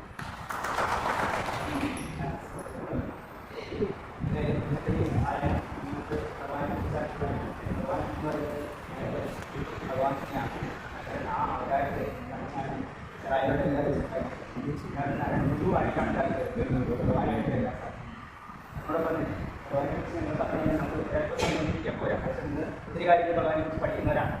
അങ്ങനെ ഭഗവാനെ ഓരോ നിമിഷവും അനുഭവിച്ചറിയുന്നവരാണ്. കാരണം വെച്ചാൽ ഒരു കാലഘട്ടത്തിൽ നമുക്ക്, അതായത് 1912 നമ്മുടെ ക്ഷേത്രം സ്ഥാപിതമായി പ്രതിഷ്ഠ നടത്തിയിരിക്കുന്നത്. പക്ഷെ അതിനേക്കാൾ മുമ്പായിട്ട് 1883 കാലഘട്ടത്തിലാണ് ഈ സഭ, വിജ്ഞാനവർദ്ധിനി സഭ എന്ന ഈ സഭ രൂപീകൃതമായിട്ട്. ഏകദേശം 50ഓളം വരുന്ന ആളുകളാണ് ചരിത്രത്തിൽ എഴുതി വെച്ചിരിക്കുന്നത്. 50ഓളം വരുന്ന ആളുകളാണ് അതിനെ നേതൃത്വം കൊടുത്തത്. ആ കാലഘട്ടത്തിലാണ് സഹോദരയ്യത്തിൽ കുമാരനാശാനും ഗുരുവും ചേർന്ന് ഇവിടെ പ്രവർത്തിച്ചത്. ആ സമയത്ത് തന്നെയാണ് നമ്മുടെ പ്രതിഭ എന്ന് പറയുന്ന മാസിക 25 വർഷങ്ങൾക്ക് മുമ്പ് എഴുത്തുമായിട്ട് വിശുദ്ധമായിട്ടുള്ള കാലഘട്ടത്തിൽ കുമാരനാശാൻ എഡിറ്ററായിട്ടുള്ള പ്രതിഭ എന്ന് പറയുന്ന മാസിക എഴുതുന്നത് ഇവരുടെ സഭാ കെട്ടിടത്തിൽ നിന്ന്. ആ കാലഘട്ടത്തിലാണ് ഈ സഹോദരവും കാര്യങ്ങൾക്കായിട്ട് വന്നിട്ട് സഹോദരനോട് കൂടെ ജോലി ചെയ്തത്. അപ്പോൾ ത്രിമൂർത്തി സംഗമം നടത്തുന്ന ഒരു സ്ഥലം തന്നെയാണ്. നമ്മൾ നാരായണീയരായിട്ടുള്ള ആളുകൾ വായിച്ചപ്പോഴാണ് ജീവകാരുണ്യ അത് എല്ലാവരും സഹോദരൻ്റെ അത് ഒരു ചക്രമാവന്നെ ആ മാവിൻ്റെ ചൊട്ടിയിരുന്നിട്ട് ഈ അച്ഛൻകാവ എന്ന് പറയുന്നത് കൊടുക്കുക. അപ്പോൾ അത് തെളിവെടുത്തപ്പെടലാണ്. അതുകൊണ്ട് തന്നെ നിങ്ങളെ എല്ലാവരെയും എല്ലാ സഹോദരൻ്റെ ഐഡന്റിറ്റി കാണാൻ സാധിക്കും. അതുകൊണ്ട് തന്നെ ഞാൻ ഭഗവാൻ ചോദിക്കാൻ കാരണം ഈ 3 പേരും ഒരേ രീതിയിൽ പ്രവർത്തിച്ചൊരു പുണ്യസ്ഥലമാണ്. ഇന്നിവിടെ വരുന്ന ഓരോ ഭക്തരും പ്രസാദ് സാറിനെ പോലുള്ള ആളുകൾ പലരും ഈ സത്സംഗം കഴിഞ്ഞ് ഇവിടുത്തെ പ്രസാദമെല്ലാം കഴിച്ച് തിരിച്ചു പോയി കഴിഞ്ഞിട്ട് അവരുടെ ജീവിതാനുഭവങ്ങളിൽ വളരെ വ്യത്യസ്തമായ രീതിയിൽ വരാറുണ്ട്. കാരണം നമ്മളൊരു ഭൗതിക നേട്ടത്തിനുണ്ടെങ്കിൽ ഭൗതിക ആശ്വാസത്തിന് വേണ്ടി മാത്രമായിരിക്കാം നമ്മൾ ഈ സ്ഥലത്ത് തീർത്ഥാടനത്തിന് വന്നിരിക്കുന്നത്. പക്ഷേ ഭൗതികത്തിന് കടപ്പെട്ടായിട്ട് ഗുരുവിൻ്റെ ആത്മാവിനെ പേരിലാണ് നമ്മൾ തിരിച്ചു പോകുന്നത്. ഏതൊക്കെയോ കാലഘട്ടങ്ങളിൽ കഴിഞ്ഞുപോയ കർമ്മദുരിതങ്ങളെല്ലാം തീർത്തുകൊണ്ട് എല്ലാം അഴിച്ചിവിടെ വെച്ചിട്ടാണ് നമ്മൾ തിരിച്ചു പോകുന്നത്. പുതിയ ജീവിതം ഇന്നത്തെ ഈ സന്ദർശനത്തിന് ശേഷം വരാവുന്ന ദിവസങ്ങളിലേക്ക് ഭഗവാൻ തരുന്നുണ്ട്. അതേപോലെ നിങ്ങളുടെ പ്രസംഗിക്കും. ഇവിടെ വരുന്ന ഓരോ പ്രാർത്ഥനകൾക്കും ഭഗവാൻ നടത്തി കൊടുക്കാറുണ്ട്. ഇവിടെ ഒരു പ്രതിഷ്ഠ എടുത്തതിന് ശേഷം ഈ 2 വർഷത്തിന് ശേഷം ഇതുവരെ ഒരു പ്രതിഷ്ഠ വേണ്ടി വന്നിട്ടില്ല. ഇവിടെ പല കാലഘട്ടങ്ങളിൽ പല മുന്നിലും പല കാര്യങ്ങൾക്കും വേണ്ടിയൊക്കെ സങ്കട പ്രശ്നങ്ങളും ദേവപ്രശ്നങ്ങളും അതേപോലെ തന്നെ താമ്പൂര പ്രശ്നങ്ങളൊക്കെ വരുന്ന സമയത്തുണ്ട്. ദൈവത്തിൽ നോക്കുന്ന സമയത്ത് പക്ഷേ ചൈതന്യത്തിന് ആ രീതിയിൽ ലഭ്യം നടത്തില്ല. ചൈതന്യം വർദ്ധിച്ചു വരുന്നതേ ഉള്ളൂ എന്നാണ് പറയാറുള്ളത്. അപ്പോൾ ഗുരുവിൻ്റെ അത്രയും ശ്രേഷ്ഠത ഗുരുവിൻ്റെ അങ്ങനെ ജീവിക്കാനാണ് അപ്പോൾ ഭഗവാനോട് സംസാരിക്കുന്നതിന് ഒരാൾക്ക് മുമ്പ് തന്നെ ഒരു കാര്യം പറഞ്ഞു പോയി കഴിഞ്ഞാൽ ഭഗവാന്റെ ഒരു സ്ഥാനത്താണ് ഇത് വിവരിക്കുന്നത്. ഇവിടുത്തെ പൂർണ്ണമായിട്ടും താന്ത്രിക അവകാശം സ്വീകരിക്കുന്നതാണ്. അതേപോലെ തന്നെ സഭയുടെ രക്ഷാധിപതിയായിട്ടുള്ളത് നിലവിൽ ഇത് തന്നെയാണ്. അപ്പോൾ ഗുരു നയിക്കുന്ന ഈ ഭൂമിയെ ഗുരു വരുവാനും അങ്ങനെ ഞങ്ങളോടൊപ്പം ഇന്ന് ഈ സന്ധ്യയിൽ ഗുരുവിനെ കുറിച്ച് സംസാരിക്കാൻ അർഹതരാനായിട്ടുള്ള ഭാഗത്തായിട്ട് ഒരു ഗുരുവിന്റെ കടാക്ഷം മാത്രമാണ്. ഇന്നിവിടെ വന്നിട്ടുള്ള ഓരോ മക്കൾ ഒരാൾ പോലും നമ്മൾ നിരാശരായിട്ട് പോകേണ്ടതല്ല. ശരി, കേവലം ഒരു തീർത്ഥയാത്രയോ അല്ലെങ്കിൽ ഗുരുവിനെ കുറിച്ചുള്ള അറിവില്ല, ഗുരുവിനെ പകർന്നു തന്നിട്ടേ എനിക്ക് കൊണ്ട് പോകും. ശരി, അത് ഏറ്റവും മുറ്റം മുന്നോട്ട് തന്നെ സംസാരിച്ചാൽ മതി. ഇവിടെ വരുന്ന ഓരോ വ്യക്തികളും ഗുരുവിനെ നഷ്ടപ്പെട്ട മാത്രമാണ്. ശരി, അതുകൊണ്ട് ഇന്നത്തെ വൈകിട്ട് നിങ്ങളോടൊപ്പം കഴിയാൻ സാധിച്ചതിൽ നിങ്ങളോടൊപ്പം ഞങ്ങളുടെ അല്പസമയം ചെലവഴിക്കാൻ സാധിച്ചത് ഞങ്ങൾക്ക് എല്ലാവരെയും ഈ പുണ്യഭൂമിയെ ഞാൻ സ്വാഗതം ചെയ്തു എന്ന് പറഞ്ഞു.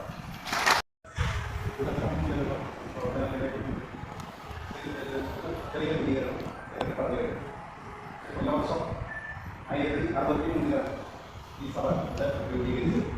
അന്ന് പറഞ്ഞ പോലെ 50 മെമ്പർമാരാണ് ഉണ്ടായിരുന്നത്. അതിനുശേഷമാണ് കൊല്ലവർഷം 1087 ഗുരുദേവൻ ക്ഷേത്രം പണിതിന് ശേഷം പ്രതിഷ്ഠയാണ്. ഗുരുദേവൻ പ്രതിഷ്ഠ നടത്തി കഴിഞ്ഞുടനെ അഭിഷേകം ചെയ്യുന്നതിന് വേണ്ടി ഗുരുദേവൻ ആദ്യം ഉപയോഗിക്കുന്ന ആളുകളോട് ചോദിച്ചത് തേൻ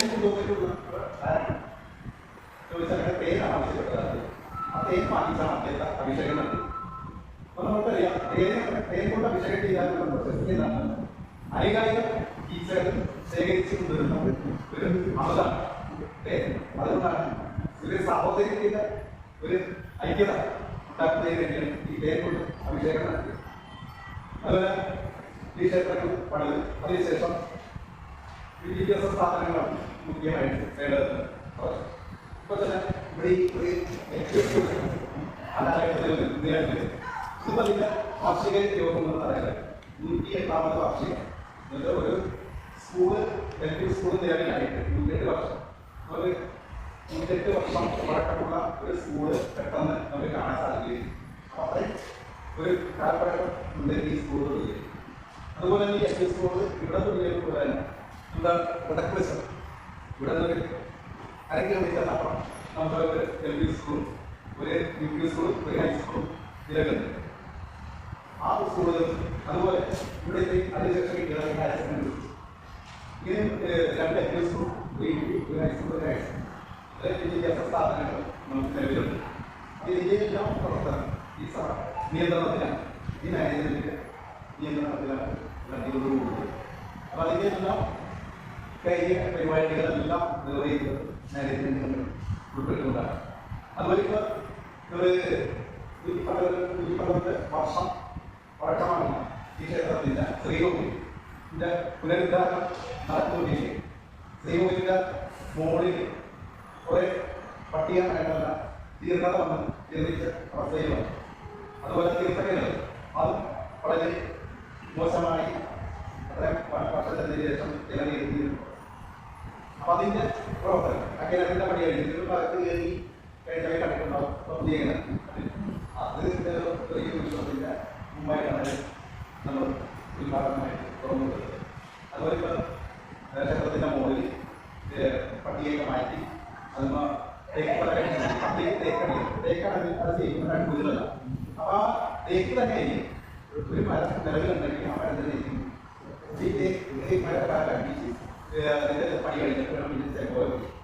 അപ്പൊ അത് കഴിഞ്ഞിട്ട് വേണം കുടിവെള്ളത്തിന്റെ നിർമ്മാണം മരങ്ങൾ. അപ്പൊ അത് കഴിഞ്ഞ് പിന്നെ ചുറ്റമ്പലത്തിനുള്ള പണികൾ ഇതെല്ലാം തീർക്കേണ്ടതായിട്ടുണ്ട്. അപ്പൊ അതിന്റെയെല്ലാം പ്രവർത്തനം അനുസരിച്ച് പ്രവർത്തിച്ചുകൊണ്ടിരിക്കുന്നതാണ് ഈ സമയത്ത് ഇവിടെ എത്തിച്ചേർന്ന നിങ്ങൾക്കെല്ലാവർക്കും ഹൃദയം നിറഞ്ഞ നന്ദി അറിയിച്ചുകൊള്ളു.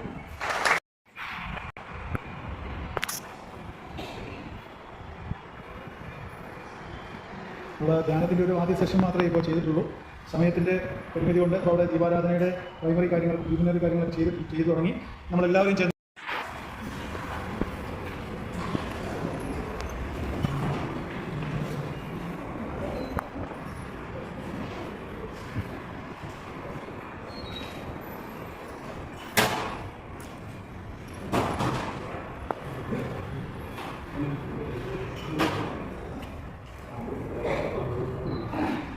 നമ്മൾ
നാഗപ്പുഴം ശ്രീനാരായണ ധർമ്മ പഠന കേന്ദ്രത്തിൻ്റെ നേതൃത്വത്തിൽ നടത്തിയ തീർത്ഥാടന പഠനയാത്രയെന്നും തീർത്ഥാടനമെന്നും ഒക്കെ പറയാവുന്ന ഈ കാര്യത്തിൻ്റെ പരിശ്രമം നടക്കുമ്പോൾ നമ്മൾ ഓരോരുത്തരുടെയും അഭിപ്രായം പറയാൻ പറഞ്ഞാൽ എത്തിയിരിക്കുക നിങ്ങൾ. എനിക്ക് ആദ്യമായിട്ട് പറയാനുള്ളത് ഞാൻ സംസ്ഥാനങ്ങളൊപ്പം ആദ്യമായിട്ട് നടത്തിയൊരു യാത്രയല്ല ഇത്. ഇതിന് മുമ്പ് എൻ്റെ മകള്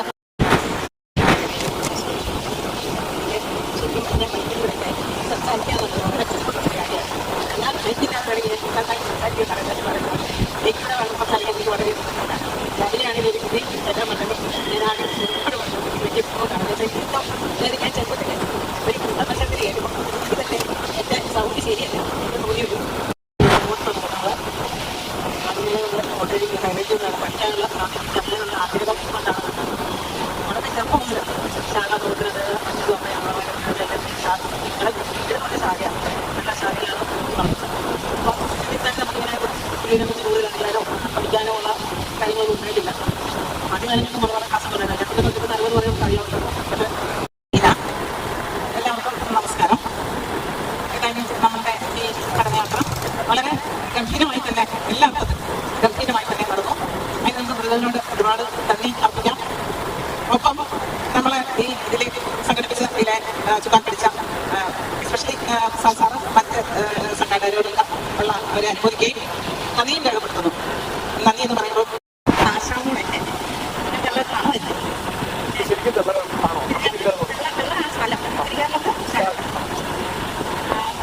ഇന്നത്തെ യാത്രയെന്ന് പറഞ്ഞാൽ എൻ്റെ അടുത്ത തന്നെയാണ്. ഞാൻ എൻ്റെ കുടുംബത്തിൽ നിന്ന് എപ്പോഴും പോകാറില്ല. ഇങ്ങനെയുള്ള യാത്രകളൊന്നും അപ്പോഴല്ല. ചെറിയ നമ്മൾ കൂടാതെ പോകുന്നുണ്ട്. എന്നതിലുപരി നമ്മളിങ്ങനെ തീർത്ഥാടനമായിട്ട് ഞാൻ പോകുന്നു. ഇതിൻ്റെയൊക്കെ ഒരു മനുഷ്യൻ യാത്ര വളരെ അങ്ങനെയുള്ള യാത്രകൾ ശാഖയെന്നാണെങ്കിലും ഞങ്ങൾ ഒരുപാട് ശാഖയെന്നാണെങ്കിലും ഞാൻ ഇങ്ങനെ പോയാൽ ഇതൊക്കെ അറിയാൻ കാണാനും എപ്പോഴും എനിക്കറിയാം.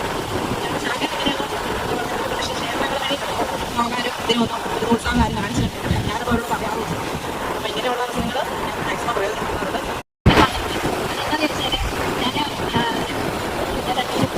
ഞാൻ രാജ്യത്തേക്ക് അതായത് 2019 നമ്മുടെ ശാഖയിൽ ജനിച്ച് ഏകദേശം ഒരു 14 മുതൽ ശാഖയിലെ പ്രവർത്തനങ്ങളുണ്ടായിരുന്നു.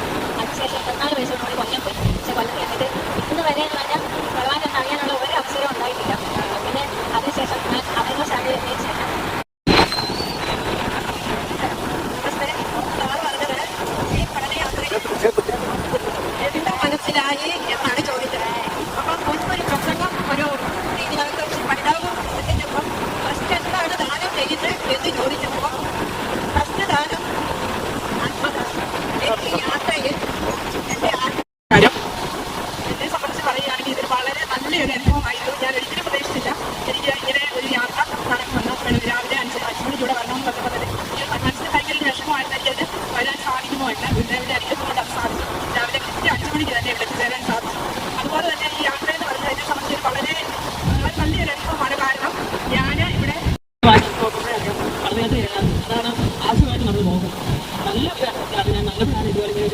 വീട്ടിൽ എല്ലാ വർഷവും വീട്ടിൽ പോകാറുണ്ട്.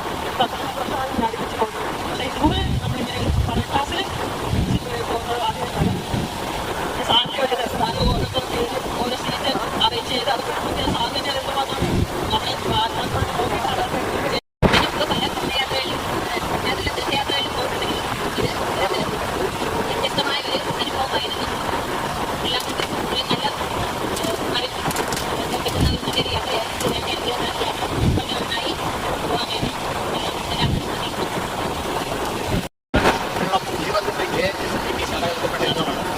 എല്ലാവർക്കും ഞാൻ ഒത്തിരി യാത്രകൾ പോയിട്ടുണ്ട്. പക്ഷേ ഇതുപോലെ നല്ല യാത്ര എൻ്റെ ജീവിതത്തിൽ ആദ്യമായിട്ടാണ് നടത്തിയിട്ടുള്ളത്. എൻ്റെ അഭിപ്രായത്തിൽ പറഞ്ഞാൽ മാറ്റത്തിൻ്റെ ശംഖനാഥം പറഞ്ഞുകൊണ്ടാണ് നമ്മൾ ഈ യാത്ര ഞാൻ ജോലി ചെയ്യുന്നത് താമസപ്പെട്ട് സാറിന്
പഠിക്കേണ്ടതായിട്ടുള്ള അവസരങ്ങൾ പഠിക്കേണ്ടതായിട്ടുണ്ട്.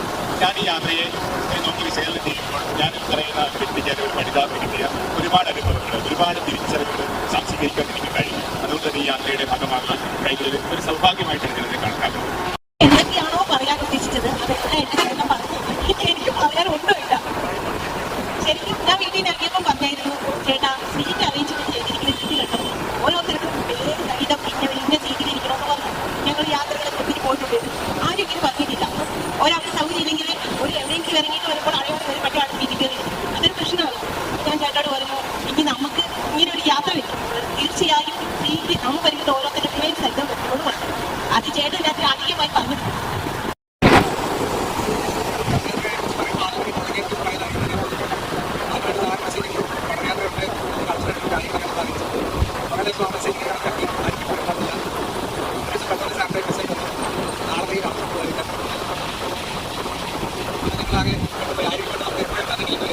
നാളെ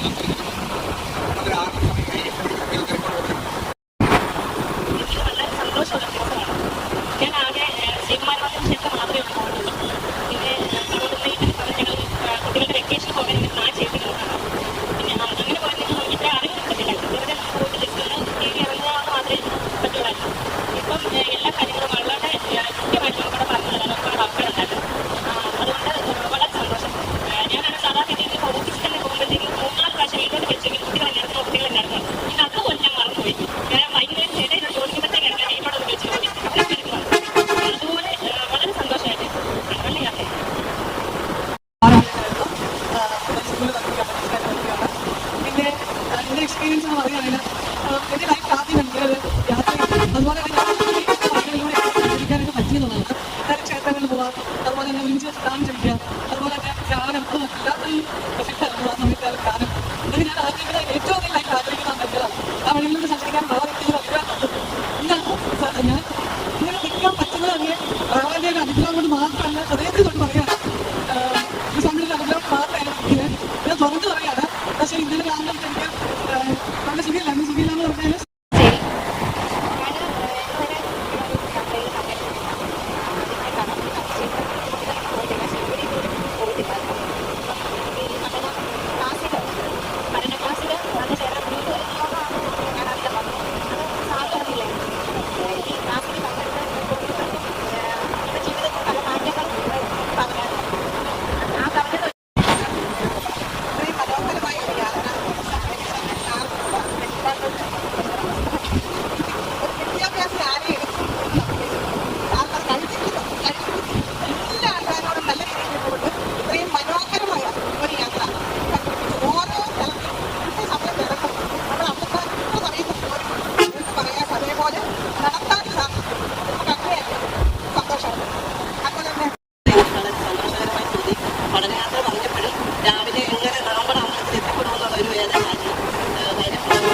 ഓട്ടോ ഓടിക്കുന്ന ആളാണ്.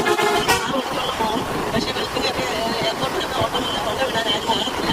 ഞാൻ നമ്മുടെ അടുത്ത സന്തോഷത്തോട് പറഞ്ഞു, സാറേ ഞങ്ങൾ വരും ഹോസ്പിറ്റലാണ് എനിക്ക് പണിയായിട്ട് ഞങ്ങൾ പോകുന്നുണ്ടാകും ഇവിടെ സാറ്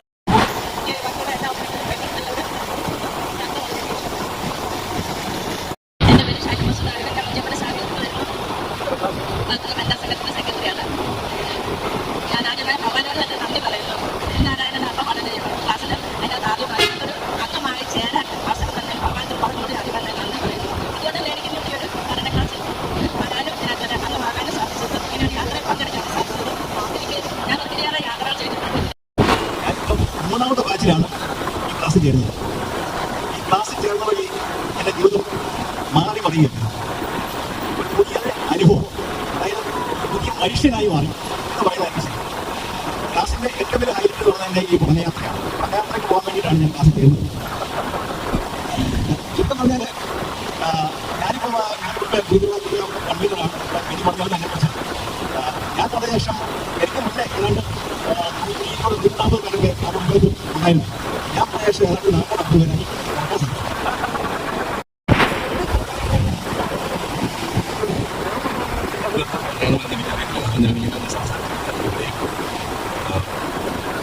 ഞാൻ അനുഭവം എന്ന് പറഞ്ഞാൽ ചെറുപ്പത്തിൽ ഞാൻ രവിവാരം പാഠശാലയിലൊക്കെ പോകുമ്പോൾ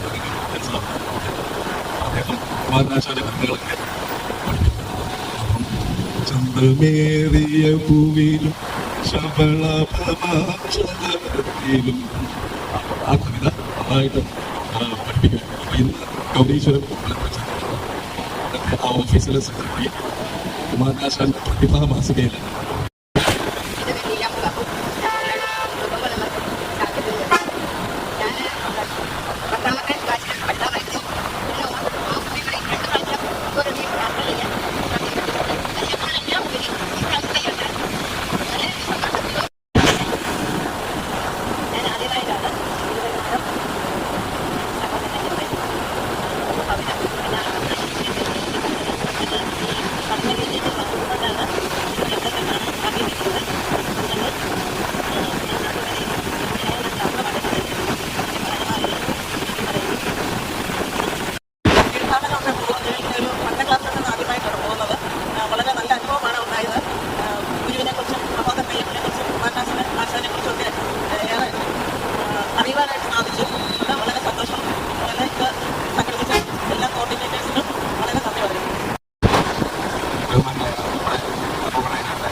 ചെയർമാൻ പ്രസാദ് അതുപോലെ കൺവീനർ പ്രിയപ്പെട്ട എൻ്റെ പേര് സജി എന്നാണ്. ഞാൻ ഇന്നലെ ഈ സമയത്ത് വേണ്ട പദ്ധതികൾ ഹോസ്പിറ്റലിൽ ഞാൻ സാധനം വിളിച്ചത് ചിലപ്പോൾ എനിക്ക് വരാൻ പറ്റത്തില്ല, ഓടാൻ കിടക്കാൻ കഴിയുമ്പോൾ എന്തായാലും എനിക്കൊരു 11 മണി വന്നതോടെ ഞാൻ ഡിസ്ചാർജായി. ഞാൻ എന്തായാലും ഇവിടെ എനിക്ക് വരാൻ സാധിക്കും. അത് ഭഗവാനോട് ആചാരം പറ്റുന്നത്. പിന്നെ എനിക്ക് പറയാനുള്ളത് ഞാൻ ജനിച്ചിട്ടും പോയി ദിവസങ്ങളിൽ 2-3 ദിവസം നീണ്ടിരിക്കുന്ന തീർത്ഥാടനം ഞങ്ങളുടെ സംഘടനയാണ്.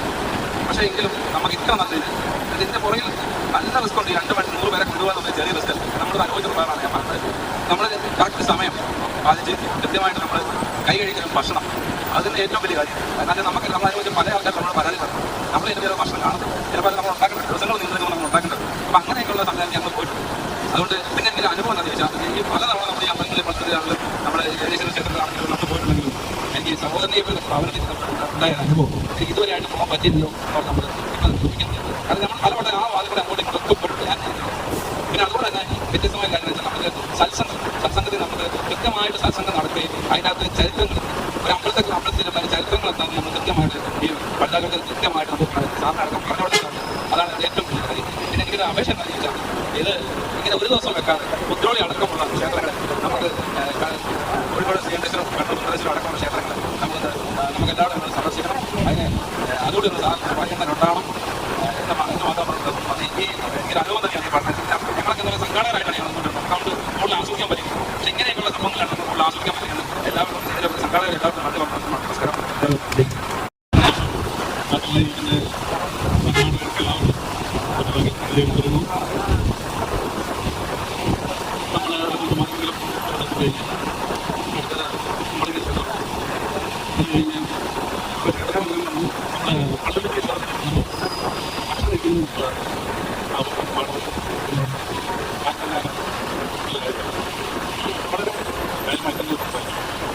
വളരെ മെച്ചപ്പെട്ട രീതിയിലുള്ള ഒരു പ്രഭാഷണമായിരുന്നു.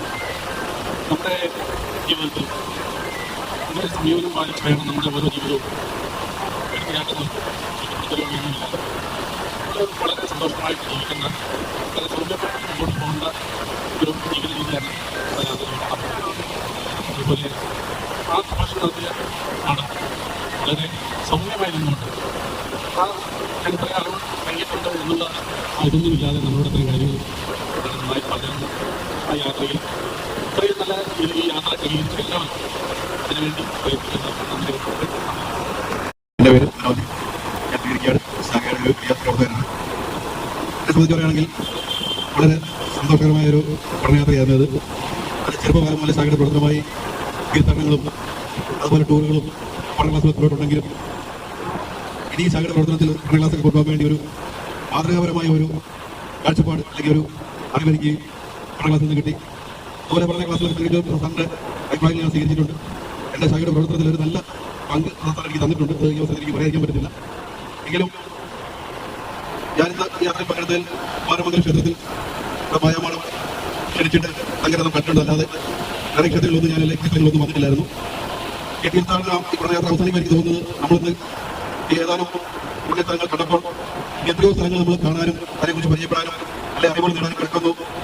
ഈ സ്ഥലങ്ങളിലേക്ക് വെറുതെ വന്നപ്പോൾ ഉണ്ടായ കഷ്ടപ്പാട് നമുക്കറിയാം. നമ്മളിപ്പോൾ യാത്ര ചെയ്യുന്ന ഈ സുഖ സൗകര്യങ്ങളോ അല്ലെ കഷ്ടപ്പാടുകളോ ഒന്നും ഇല്ലാത്ത സാഹചര്യങ്ങൾ പറയാം. മരത്താവലെ കല്ലും മുള്ളും അതുപോലുള്ള സ്ഥലങ്ങളിൽ നാട്ടുപ്രദേശങ്ങളിലൂടെ നടന്ന് നമുക്ക് വേണ്ടി കഷ്ടപ്പെട്ടതിന്റെ ഒരു ഫലമായിട്ടാണ് നമുക്ക് ഇങ്ങനെ യാത്ര നടത്താനും ഈ ഗുരുവിനെ കുറിച്ച് അറിയാനും ഒരു അനുഭവം കിട്ടാനുമുള്ള ഉണ്ടായതെന്നുള്ള കാര്യത്തിൽ യാതൊരു സംശയമില്ല. ഇനിയും പഠനയാത്രകൾ ഉണ്ടാകണം. അഭ്യർത്ഥിച്ചുകൊണ്ട് എല്ലാവർക്കും നാമത്തിൽ ഗുരുവിന്റെ അനുഗ്രഹം ഉണ്ടാകട്ടെ എന്ന് പ്രാർത്ഥിച്ചുകൊണ്ട് ഞാൻ എൻ്റെ എളിയ വാർത്ത നിർത്തുന്നു. നന്ദി, നമസ്കാരം. വിനയിക്കുന്നത് നമസ്കാരം. നമ്മുടെ പഠന കേന്ദ്രത്തിന്റെ പഠനയാത്ര കഴിഞ്ഞ 14ാമത് ബാച്ചിൽ നടത്തിയ 2 യാത്രയിലും പങ്കെടുക്കാൻ അവസരം എനിക്ക് ലഭിച്ചിട്ടുണ്ട്. അതുകൊണ്ട് തന്നെ ഈ യാത്രയുടെ പ്രാധാന്യം എത്രമാത്രം വലുതാണ് എന്നുള്ളത് ഞാൻ മനസ്സിലാക്കുന്നു. ഇന്ന് നമുക്ക് രാവിലെ 15ാമത് മണ്ണാൽ അതിന്റെ യാത്ര വിശ്വ ഗുരുവിന്റെ പാദപ്രശത്താൽ അനുഗ്രഹീതമായി തീർന്നിട്ടുള്ള നാഗപട ശ്രീ മഹാദേവ ക്ഷേത്ര സന്നിധിയിലെ ഗുരുമണ്ഡപത്തിൽ പ്രാർത്ഥനാപൂർവ്വം നമ്മൾ തുടങ്ങി. അതിനുശേഷം കുമരകത്തെത്തി. കുമരകത്ത് അവിടെ ചെന്നപ്പോൾ നമുക്ക് ആ ക്ഷേത്രവും അതിനോടനുബന്ധിച്ചുള്ള മറ്റു സ്ഥാപനങ്ങളും എല്ലാം ആ അന്തരീക്ഷം എത്രമാത്രം ശോഭയോടെ തിളങ്ങി നിൽക്കുന്നുവെന്ന് വളരെ മനോഹരമായ ചിത്രം ഉൾപ്പെടെ നമ്മുടെ മനസ്സിൽ കടഞ്ഞു നിർത്തുകയാണ്. ഞാൻ നിരവധി തവണ കുമരകത്ത് ക്ഷേത്രത്തിൽ പോയിട്ടുണ്ടെങ്കിലും തങ്കരഥം അവിടെ ഉള്ളതായിട്ട് അതുപോലെ തന്നെ അതിന് കാണാനൊന്നും ഇതുവരെ സാധിച്ചിരിക്കുമ്പോൾ അത് സാധിച്ചു. അതിനുശേഷം നമ്മൾ മുളങ്ങിയിലും പള്ളുരുത്തിയിലും ചേരായിലുമൊക്കെ ക്ഷേത്രങ്ങളിൽ ചെന്നു. അപ്പോൾ അവിടെയൊക്കെ ഗുരുവിന്റെ നിർഗ്രഹങ്ങളാൽ പ്രതിഷ്ഠിതമായ ക്ഷേത്രങ്ങളിൽ അതോടൊപ്പം തന്നെ ഗുരുവിന്റെ മഹത്തായ സന്ദേശമായി വിദ്യകൊണ്ട് പ്രബന്ധരാകുക എന്നുള്ള സന്ദേശം അതിന്റെ പ്രവർത്തകർ അത് ഏറ്റെടുത്തുകൊണ്ട് അവർ നെഞ്ചോട് ചേർത്ത് പിടിച്ചുകൊണ്ട് അവർ തുടങ്ങി വെച്ച സംരംഭങ്ങൾ, വിദ്യാഭ്യാസ സ്ഥാപനങ്ങൾ ഇത് എത്രമാത്രം ഉയർച്ചയുടെ പടവുകളിൽ നിൽക്കുന്നു എന്നുള്ള അഭിമാനത്തോടുകൂടി മാത്രമാണ് നമുക്ക് കാണുവാൻ കഴിയും. അതുപോലെ തന്നെ പള്ളുരുത്തിയിൽ അവിടെ ആ ഓഡിറ്റോറിയം നേരത്തെ പോയിട്ടുണ്ടെങ്കിലും പ്രവർത്തനം കാണുവാൻ മാത്രമാണ് സാധിച്ചത്. അത് ഇന്ന് തുറന്നു കാണുവാനായിട്ട് നമുക്ക് സാധിച്ചു. എത്ര മനോഹരമായിരിക്കും ഇത്രയും വലിയ സ്ഥാപനങ്ങളൊക്കെ നമുക്കുണ്ടോ എന്ന് അതിശയിച്ചു പോകുന്ന കാഴ്ചകൾ കാണുവാൻ കഴിഞ്ഞത്. അത്രമാത്രം മികവുറ്റതായിട്ട് അത് കടഞ്ഞെടുക്കുകയാണ്. ഇത് ഇവിടെ ഈ യാത്രയുടെ സംഘാടക മികവിനെ സംബന്ധിച്ചും ഒക്കെ ഓരോരുത്തരും സംസാരിച്ച ആളുകൾ എല്ലാവരും തന്നെ വളരെ മനോഹരമായി അതിന്റെ പ്രാധാന്യത്തെയും അതിന്റെ കാര്യഗൗരവത്തെയും വളരെ സവിസ്തരമായി പ്രതിപാദിക്കുകയുണ്ടായി. നമ്മുടെ യാത്രയുടെ മഹത്വം മഹാത്മ്യം എന്താണ് എന്നുള്ളതിനെ സംബന്ധിച്ച് മറ്റൊന്നും നോക്കേണ്ടത് രാവിലെ ഗുരുവരമഠത്തിൽ ചെന്നപ്പോൾ അവിടുത്തെ ആ ആതിഥ്യ മര്യാദയോടുകൂടിയുള്ള ആ സ്വീകരണം അവിടുത്തെ ഭാരവാഹികളായിട്ടുള്ള പ്രസിഡന്റ് സജീവനും അതുപോലെ തന്നെ സെക്രട്ടറി സുമേഷും നമ്മുടെ വനിതയുടെ പ്രതിനിധിയായി വന്ന സുനിതരെ നമ്മൾ വന്ന് സംസാരിച്ചപ്പോൾ അതിലൂടെ സാറിനെ എത്രത്തോളം അവർ ഭയഭക്തി ബഹുമാനത്തോടു കൂടിയാണ് കാണുന്നത് എന്നുള്ളത് മാത്രം മതി നമ്മുടെ യാത്രയുടെ പ്രാധാന്യം മറ്റുള്ളവർ എത്രമാത്രം എന്നോട് ചേർത്ത് പിടിക്കുന്നു എന്നുള്ളതിനെ സംബന്ധിച്ച്. ഏതായാലും ഈ യാത്രയിൽ പങ്കെടുക്കാൻ സാധിച്ചതിന് വളരെയധികം സന്തോഷം, അതിന് അനുഗ്രഹം ഉണ്ടായതിന് വളരെയധികം സന്തോഷിക്കുന്നു. തുടർന്ന് യാത്രകളിൽ ഉണ്ടാകട്ടെ, ഇതിലൊക്കെ പങ്കെടുക്കാൻ കഴിയട്ടെ എന്ന് പ്രാർത്ഥിച്ചുകൊണ്ട് നന്ദി. നമസ്കാരം. എല്ലാവർക്കും നമസ്കാരം.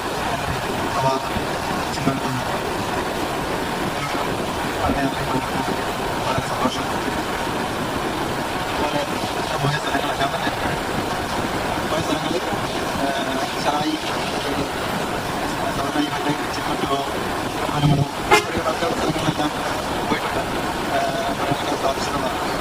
അത് നമ്മൾ സാധാരണ ഒരു സന്ദർശനം പൂർണ്ണപാട് പോയി മടങ്ങിയതെല്ലാം അതിൻ്റെ ഡീറ്റെയിൽ ആയിട്ടുള്ള ചരിത്രങ്ങളിലേക്കോ മറ്റൊന്നും കടക്കാനോ സാധിച്ചിട്ടില്ല. അന്നത്തെ യാത്രയിൽ അത് സാധിച്ചു. മാത്രമല്ല നമ്മുടെ പഠിതാക്കളെ ഓരോരുത്തരെയും വ്യക്തിപരമായി അടുത്തറിയാനും ഒക്കെ സാധിച്ചത് വളരെ സന്തോഷമുള്ള കാര്യമാണ്. വീണ്ടും ഇതുപോലുള്ള യാത്രകൾ ഉണ്ടാകട്ടെ എന്ന് പ്രാർത്ഥിക്കുന്നു. എല്ലാവർക്കും നമസ്കാരം. ഞാൻ ഇന്നത്തെ യാത്രയിൽ ആദ്യം പേര് കൊടുത്തെങ്കിലും വ്യാഴാഴ്ച വരെ എൻ്റെ ഹസ്ബൻഡ് ഹോസ്റ്റലിൽ കഴിഞ്ഞാൽ ഞാൻ സാധ്യത വരുന്നില്ലാത്ത ശരി വെള്ളിയാഴ്ച രാവിലെ വന്നപ്പോൾ ഒരു മെസ്സേജ് ഇട്ടിരുന്നു. പക്ഷേ ഇന്നലെ രാവിലെ മുതൽ വൈകുന്നേരം വരെ ഞാൻ വരുന്നില്ല എന്നൊരു കണക്കൂട്ടി തന്നിരുന്നു. പക്ഷേ എൻ്റെ കമ്മിറ്റി നമ്മുടെ ശാഖയിൽ വൈകുന്നേരം ഉണ്ടായിരുന്നു. ഈ ഫോണിൽ കാണുന്ന മെസ്സേജസ് എല്ലാം കാണുമ്പോൾ എനിക്ക് പോകാതിരിക്കുന്നത് ഭയങ്കര ബുദ്ധിമുട്ടായി തോന്നി. വീട്ടിൽ നിൽക്കേണ്ടതും അതുപോലെ തന്നെ അത്യാവശ്യമായ കാര്യമാണ്. പിന്നെ ഏത് വേണമെന്ന് എനിക്ക് തീരുമാനമെടുക്കാൻ പറ്റുന്നില്ല. എങ്കിലും ഇല്ല എന്നൊക്കെ തീരുമാനിച്ചിട്ട് വൈകുന്നേരം 10 മണി ആകാറായപ്പോഴാണ് സാറിനെ വിളിച്ചത്. എനിക്കിതിനകത്ത് വരണം. സാർ ആദ്യം സീറ്റ് അറേഞ്ച്മെന്റ് എല്ലാം ചെയ്തെല്ലാം മാറ്റിയായിരുന്നു. അപ്പോൾ ഞാൻ പറഞ്ഞു, സാർ പറഞ്ഞു എല്ലാ പകരമൊക്കെ ആളെയൊക്കെ എടുത്തു.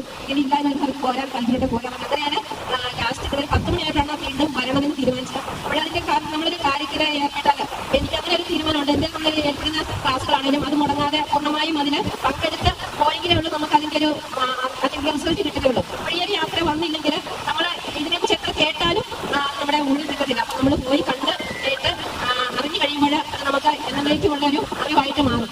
അതുപോലെ ഓരോ ക്ലാസ്സും നഷ്ടപ്പെടുത്തിയത് എന്നുള്ള കടപ്പുറമെങ്കിലും നമുക്ക് പ്രത്യേകമായ സാഹിത്യങ്ങളൊക്കെ ചിലപ്പോൾ താഴേക്ക് വരും. എങ്കിലും ഈ ഒരു യാത്രയിൽ കിട്ടിയ അറിവ് വളരെ വിലപ്പെട്ടതാണ്. എന്തായാലും ഇതാണ് പങ്കെടുക്കാൻ പറ്റിയത് ഭഗവാന്റെ ഒരു കാര്യം കൊണ്ട് തന്നെയാണ്. കാരണം മുഴുവനും വരുന്നില്ല എന്ന് പറഞ്ഞെങ്കിലും ലാസ്റ്റ് മൊമെന്റ് കഴിഞ്ഞ് വരുവാനുള്ളൊരു മാനസികാവസ്ഥയിലേക്ക് എനിക്ക് എത്തിയെങ്കിൽ അത് ഈ ക്ലാസ്സിൽ അത് ഈ യാത്ര ആവശ്യമാണ്. നമുക്ക് ബുദ്ധിമുട്ടാണ്, നമ്മുടെ ജീവിതത്തിൽ അത് ആവശ്യമാണെന്നുള്ളൊരു യോഗമാണെന്നുള്ള തിരിച്ചറിവ് കൂടെ കേട്ടിട്ടുണ്ടാകും. 27 ശാഖയിലെ അംഗമാണ് നമ്മുടെ നാഗപുരം ശ്രീനാരായണ പഠന കേന്ദ്രത്തിലെ ഗ്രൂപ്പിലെ പഠിക്കാൻ കൂടിയാണ്. ഇന്ന് നമ്മുടെ പഠന കേന്ദ്രത്തിൽ പറഞ്ഞതനുസരിച്ച് ഒരു പഠനയാത്ര സംഘടിപ്പിക്കണമെന്ന് ആവശ്യപ്പെട്ടിട്ടുണ്ട്. അത്യാവശ്യം സന്തോഷമാണ് ഉണ്ടായത്. എനിക്ക് തീർച്ചയായും പഠനയാത്രയിൽ പങ്കെടുക്കണം എന്ന് തന്നെയായിരുന്നു. പക്ഷേ എൻ്റെ ശാരീരികമായ അസ്വസ്ഥത മൂലം എനിക്ക് 2 ക്ലാസ്സുകളിൽ വരാനും പറ്റിയില്ല.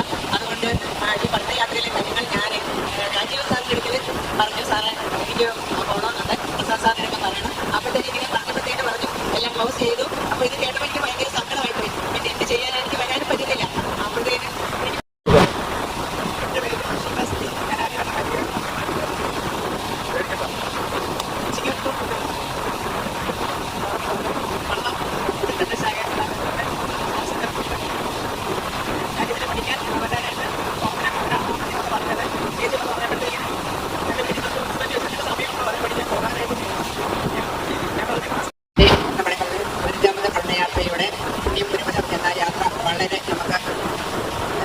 ആത്മവിശ്വാസവും സന്തോഷവും അതുപോലെ തന്നെ ഭക്തിയും എല്ലാം കൂടെ ഇടകലർന്ന ചേർന്നൊരു അനുഭവമായിരുന്നു. പിന്നെ നമ്മൾ കുരുങ്ങി ആലാപനം എല്ലാം ചെല്ലാൻ പറ്റിയെന്ന് തോന്നിയില്ല. 49 പേരുണ്ട്. ബാക്ക് വരെ പോയിട്ടുണ്ട്. പിന്നെ ചെല്ലാൻ പറ്റിയിട്ടില്ല.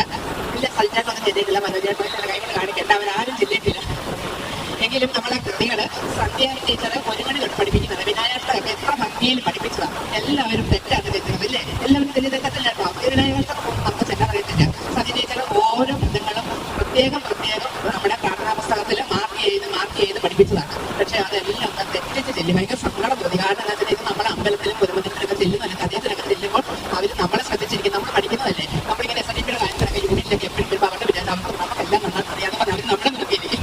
ഇത് നമുക്ക് തെറ്റുമ്പോൾ നമുക്കൊരു ഭയങ്കര വിഷമം. അവർ നമ്മളെ കളിയാക്കി മാറുകയാണ് ചുരുക്കുമായിരിക്കാം. എങ്കിലും നമ്മൾ എൻ്റെ കാര്യം എന്ന് വെച്ചാൽ തെറ്റ് ചെല്ലിയാലും നല്ല ധൈര്യത്തോടെ നിൽക്കും ഞാൻ ചെയ്തത് ശരിയാണെന്ന്. ഒരു ബോധമുണ്ട് കേട്ടോ, ഞാൻ ചെയ്തത് തെറ്റാണ് എന്നൊരു ബോധമുണ്ട്. പക്ഷേ വിനായകാഷ്ടം തൊട്ട് ചൊല്ലിയത് ഭയങ്കര തെറ്റാണ്. ഞാൻ എല്ലാവരും വലിയ പ്രതികളിൽ എല്ലാം സത്യം എത്ര കഷ്ടപ്പെട്ട 1 മണിക്ക് വന്ന് നമ്മളെ സ്പെഷ്യലായിട്ട് ചെല്ലിക്കും, കൂട്ടത്തോടെ ചെല്ലിക്കും, എല്ലാം ചെയ്യുന്നതല്ലേ. പക്ഷെ തെറ്റായിരുന്നു. നമ്മളെ കഴിവതും തെറ്റുകൾ ഒഴിവാക്കി. പക്ഷെ തെറ്റുകൾ ചൊല്ലിക്കഴിഞ്ഞ ഒരു കാര്യമാണ് നമുക്ക് വിപരീത ഫലം വന്ന് ഭവിക്കുന്നത്.